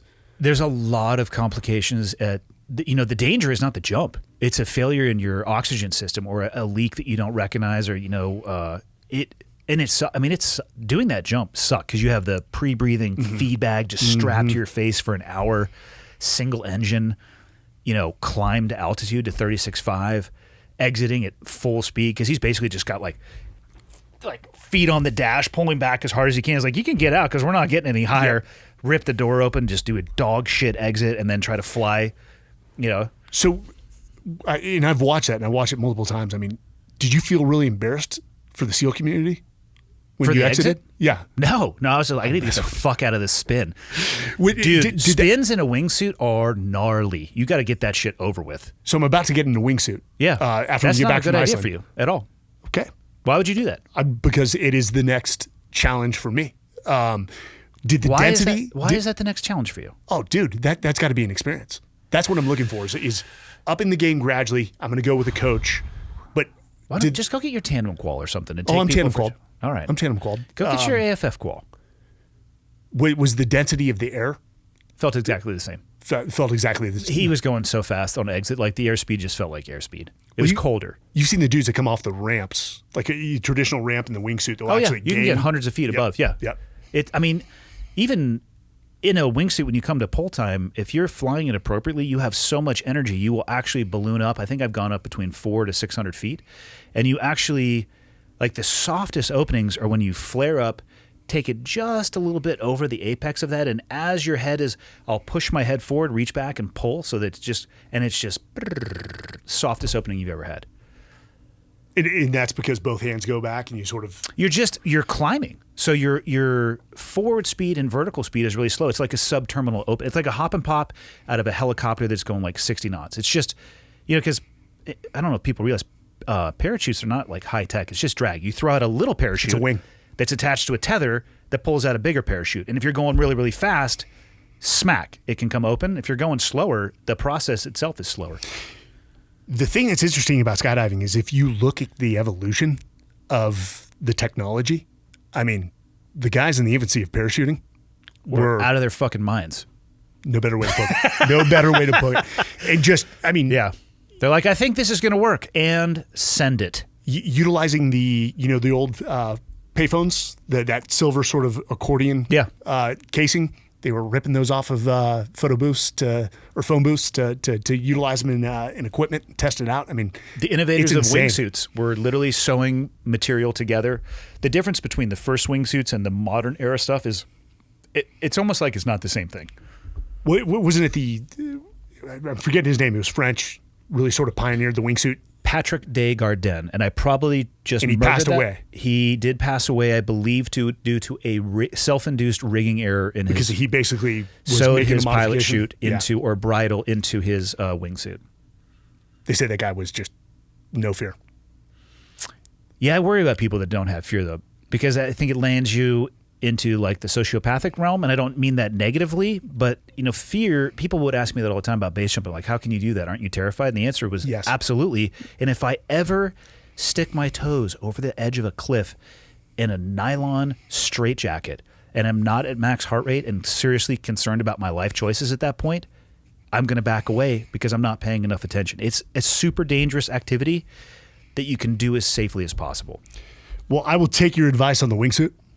I've already processed it. I appreciate it, and I'm going to disregard it and go do what I want to do. Yeah, that's fine. But I go to DeLand. So I do most of my jumping out of DeLand because Nick Cush, who's part of that Legacy Expeditions, that guy is just, you watch what he does in video because he's heavy in the bundles and the tandem. Oh, yeah. He couldn't be more dialed in than that guy. Oh, dude. He's EOD. Yep. He was in Tasky and a Bruiser, one of the most squared away guys, and he just, Nick is very direct. If you're screwed up, he'll tell you you're screwed up. And so he tells me to my face, and I take that with a lot of heart, and he's been really helping progress my skills as I get back into it, given the hip surgery and the break. I think the beautiful thing about skydiving is you can push the front leading edge of what's possible, or you can go just have the most casual. Like that's what I look at Iceland is like. I just want to get some footage and just looking around at this spectacular. Like, oh, hop and pop, sweet. I'm not going to be trying to do anything complex. It's like, oh, you guys are doing some crazy shit. I will not see you there. This is a Nat Geo trip. Yeah, that's what it is. It's like I will not see you there. I am going to jump out and get some awesome visuals of the ground, do two jumps a day, and go hang out with my fiance and my biggest partner. So most people that go to Iceland don't do the ring road. They base out of Reykjavik and just make day trips on the tours, and then come back to the 4-star hotels. So this is going to be. I mean, we're going to go to parts of the island where there are basically no tours, and that's awesome. It's got to be drone every day. Oh, yeah. Footage every day. I feel like we should do mandatory 8 GoPros per person. It should be ridiculous. Beep, beep, beep, beep, beep, beep, beep, beep. No, just one. Get the new Hero 10. I have no relationship with GoPro whatsoever. I was just down in San Diego a couple weeks ago jumping with Glover and Hafer again. Yes. Great videos, by the way. Dude, I don't know if you saw my quote. I'm like, Charlie, don't surf, apparently. Dude, I can show you on my phone just the raw footage. It has the most color. Like I don't know what the hell they're doing there, but that camera, the 10 with the wide angle on it, holy shit. Image stabilized. And as soon as I saw the first one, I'm like, oh, this is going to be awesome for Iceland. So I went to school with the guy that founded GoPro, Nick, and I'm forgetting Nick's last name, Menlo Park, and actually reconnected with him. He was, I connected a few of the guys at the command to see if he can make IR versions of it. But the thing that pisses me off about GoPro is right when you buy the 9, the 10 comes out. But it's the same thing with the iPhone. You're I was just going to say you could say the same thing about Apple because Exactly. it's almost iPhone season as we know in September. Or they just released, every 6 months we have a special event. I'm like, yeah, a special event where you dangle shit in front of me that I don't need but want. And that hurts. Dude, I'm big on ego. Like I get the 9, I put the 9 on my helmet, and then somebody walks around the corner with the 10, and I'm like, mother. Yeah. And then you get the 10 and it's like, oh, but this is the 10 plus. Or the 10, 3, You just take the 10 off, smash it into the ground. I can't wait for that trip, man. The fact that we're going as a group, that's just going to be, it'll be spectacular. Yeah. You'll dig my business partner and his partner. They're cool peeps. Man, I should try to secure a tandem rig. I would do it. Especially, have you jumped your fiance yet? She has never jumped. She said she would only do it with me. My wife said the opposite. Really? She would not do it with me. She probably but anyone understands else. your skills. Yes. Yeah. Yes. What did you, I've taken like 1,500 people for their first tandem. So CPS does use this thing called the airbag. Have you seen this? No. So you strap it to the passenger. I don't know. This thing needs to be adopted civilian wise because I went to a drop zone in Texas prior to the Colorado trip to just get a few jumps in. And right when I get there, one of the tandem masters breaks somebody's leg. As it happens sometimes. Yeah. But so basically there's they took this from the paragliding community. So you hook it to the passenger, there's a release cord, and basically it opens this bag between both your legs. Oh, interesting. And you can feel it. As the tandem master, you could just kick it and you feel it between your legs. You feel if it's full or not. And if not, just give it a shake up front. And you basically land on a whoopee cushion. It is awesome. I have not seen that. I've got some videos. I'll send it to you. They need to be used. It mitigates the risk that much more and gives the person that who you're responsible for a better ride. There actually was a video, and God bless this guy. Have you seen the 98-year-old World War II veteran? Yes. That just jumped into D-Day? Yep. And did you see the landing? No. Ooh, it was went over the passenger, and you're just thinking, They went oh my over God. the bars? God. Yeah. So the 98-year-old got up, but hobbled away. But that guy, How awesome would it have been if he just full backhand to the young little strapping gentleman that probably jumped like, you bastard, not again. it was hats off to the guy. He had no emotion in the airplane, just stone fist. Different breed, dude. Different generation. For They sure. must look at us and be like, you guys are the most whiny, entitled, generation we've ever met. I mean, do you feel that way about people in their early teens now? Because it's not uncommon for me to sometimes think that. I think that might just be the path of human evolution. Dude, every generation does that to the next. I think so. The Vietnam generation did that to the Gulf War guys. The Gulf War guys were like, hey, you guys are a bunch of glory hounds, and rightfully so, we were. Yep. I call that the generation game. But I had Clay Hutmacher on my podcast. I'm like, have you ever? So you keep saying you have a podcast. What's it called? So the Men's Journal Everyday Warrior podcast, which How did you're you now get on the to- contribute. I haven't contributed shit, though. I might be on the website. Well, dude, we're just gonna take your old articles, start with those, and we'll get I miss writing. I actually had some really good success with the not that I meant to have success, but some of the stuff that I wrote actually was shared pretty widely. Like two of the things that I wrote were actually remember. read on the floor of Congress. One was about Memorial Day, right? One was when Slab was getting ready to be awarded the Medal of Honor. I actually had a congressman reach out to me and say, "Hey, could you write something for me?" And then the other one was when the Gold Squadron guy got killed. I believe it was when they went over the beach in, was it Somalia? I'm trying to remember. I can't remember the exact event. It was a long time ago. You talking about January 27th, 2017? Yes. He was supposed to come visit me in Austin after that deployment. I don't know why I'm blanking. Yeah, I don't know why either. Big Head. Yeah. Yeah, that was the last funeral I went to. Yeah. And it was also, I said, I'm not going to any more funerals. Just I'm not. But I stopped towards the tail end of my career as well, too. I couldn't take it anymore. And I actually feel shitty about that. At the same time, though, I wouldn't blame anybody for not coming to mine. Like, I get it. It's just hard to describe. It's the first military funeral that I went to really scrambled my eggs, and it's still something that I deal with for a variety of reasons that I won't talk about on air. But it's that was a tough one for me. I feel guilty for the ones that I didn't go to, but I don't think I would have been able to make it through them. it was almost a saving grace when you're on deployment that you don't have to go. And that sounds very selfish. But also, I understand remember what you're saying, though. Yeah, it might sound selfish, but I understand what you're saying. I remember because I was deployed, because I was aligned with that squadron. when Extortion 17 happened, all the buddies that were there had to do like the Keiko. Yep. And they're like, it was the worst thing I've ever had to do in my life. I Joe, can't who was a even fellow officer, did it. He's like, it was horrible. He's like, I never want to do it again. Yeah, Keiko, for people listening, is essentially the notification of next of kin. Fuck, man. Imagine having to deliver that news, the stereotypical on somebody's door. You remember Matt Mills, right? Yeah. Probably was a new guy when you were towards your end there. Well, Kerry is a good friend of mine, Kerry Mills, and their son was 18 months old when Matt was killed. But Rich DeVinny served as the Keiko, and I had them both. We had an Extortion 17 sort of memorial podcast. I had Kerry, Rich, Tori Rogers, if you remember Tori, and Rich was actually the Keiko that went to notify Kerry. And they knocked, because I think there's a rule you can't notify until like 7 a.m. So I'm sure there is a rule of that, yeah. They knocked. There was no response because she was asleep. Yeah. It was a Saturday, remember? And they go back to the car, and they're like, hey, let's just wait a little longer. And went back, I think it's like 7:30. Knocked again, and Kerry talked about that moment. And she knew something was off. Yeah. And she apologized to Rich because she let out a scream. And she's like, it must have been piercing for you.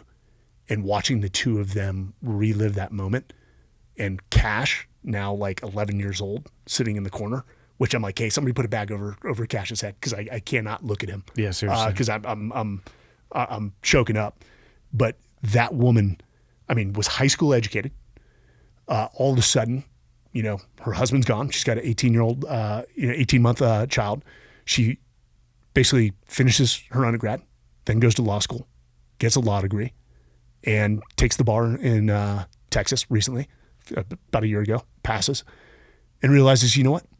Law's not the route I want to go. And I think she secured the last few Black Rifle Coffee franchisee there you go. seats in Houston before they went IPO. There and you go. She is going to crush it. Oh, it'll crush it. Yeah, it will absolutely crush there. Yeah. Hell yeah. What else did we forget, dude? We've been at this for damn near 2.5 hours. I don't know, man. Iceland. Iceland is Follow us. next. Yeah. We're still figuring out how we're going to do the 777, even though we will figure it out. That's the guarantee. It's happening. And I don't care if I have to come out of pocket. I'm actually in the same boat. Like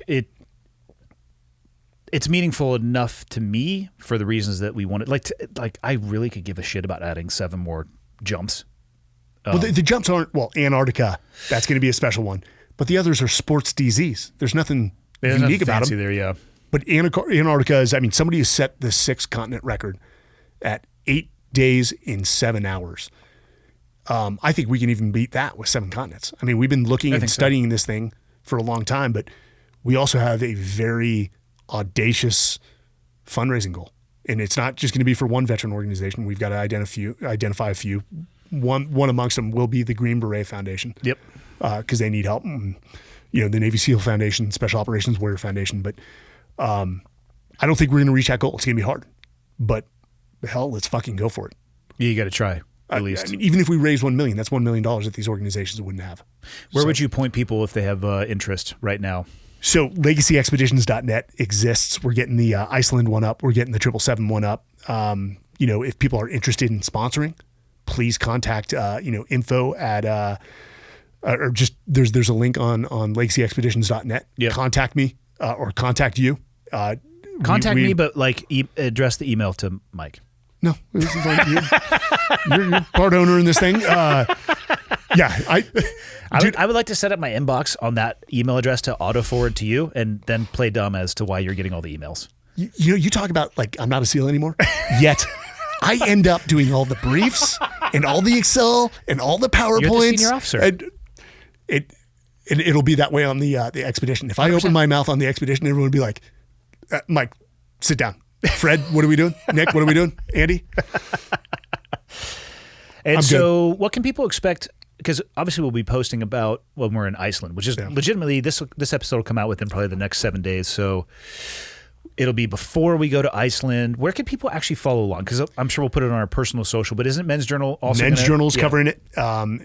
In fact, we're meeting about it tomorrow. We're going to do each of the 16 jumps in honor of a fallen, operator or soldier. Yep. In the hopes there is One, that the family can see it and that people just read the story of that individual. If we get 100 people to read the story of that individual we jump in honor of, then that's a victory, man. Yeah. That's 100 people that knew nothing about that person and just probably hopefully gained something. So yeah, men's journal, your socials, my socials. And then this is leading up to the 777, which, as you said, come hell or high water, we're going to figure out a way to pull it off. I wish I had millions of dollars, man. This would be a lot easier. I'm still trying to figure that piece out. Me too. You know what I've determined though? Millions of dollars and happiness, they're not parallel. No, but I can sure as hell buy a boat. Well, you would buy a boat? I'd buy a boat. I'd move to Coeur d'Alene. What the fuck is wrong with you? Oh, I know they're money pits. They're money why pits. would you want to go willingly into the water? I'd buy a wind tunnel. You know that even I noticed here, I looked it up. I'm like, hey, maybe I'll get a jump in, but it's a tandem only. Tandem jump only. I zone. think they will let you. I've researched this a little bit because if I wasn't going to go down to San Diego and get all my stuff for current again, I was going to ask them. I think if they're not full on tandems, the Whitefish DZ will let you do, like if you're a B license or above. I haven't been able to talk to them about that yet, but if that is the case, I am probably going to do that throughout the summer months. I think they'll make an exception for you, given the marketing you would bring to their drop zone. Well, the thing is, I think they jump out of a Cessna. It's like, well, what does it cost you to put the bird up? Like I'll just pay for the bird, for a lift. I would like to own a drop zone towards the end of I would like, my much life. like a boat, I would like to know somebody who owns a It's boat. a drop zone. And know somebody Well, who owns a drop I'm going to pay zone. somebody to run it, but I want a drop zone where, dude, I would love to. I looked at Coeur d'Alene. Yeah. I love Coeur d'Alene. Two places. Key 4.5 West, hours Coeur from d'Alene. The wife, I could not do it. Really? Funny enough, so we went before Everest, and there was this house that just overlooked Fernan Lake and CDA Lake, and I was in love. You should have seen the view. And so we put an offer in, and I tell my wife, I'm like, hey, listen, I'm not going to have reception in Everest, so if they come back, you've got to do a counter offer. She was not digging it. And She's like, oh yeah, really hard at him. Dude, my wife is strong-willed, almost to my detriment. And we lost the bid. And sometimes we'll be sitting there on the couch, and I'll be like, mother, you let that house go. She's like, I'm not moving to Coeur d'Alene. I'll find a way. Chestnut checkers, Mike. Yes. Yeah. She wins every single time, dude. That's the way. That is pretty much the way. Dude, I'm going to let you get back to your family because it's again, small world that you have family up here in Whitefish. Whitefish. Yeah. And then we're going to reconvene. We fly out of Chicago to Iceland. Delta? No. Iceland Air, I think. Okay, we're Delta, but I think we fly out of Chicago as well on Okay. the first. We get in early the morning of Correct, same thing. Okay, Yeah, I think second. we just did the Iceland Air. I don't know. and then picking up the Fiat RV, which I'm excited for. And then getting some. Getting some. Cool. Cool. Hell yeah, Thanks, man. Right on.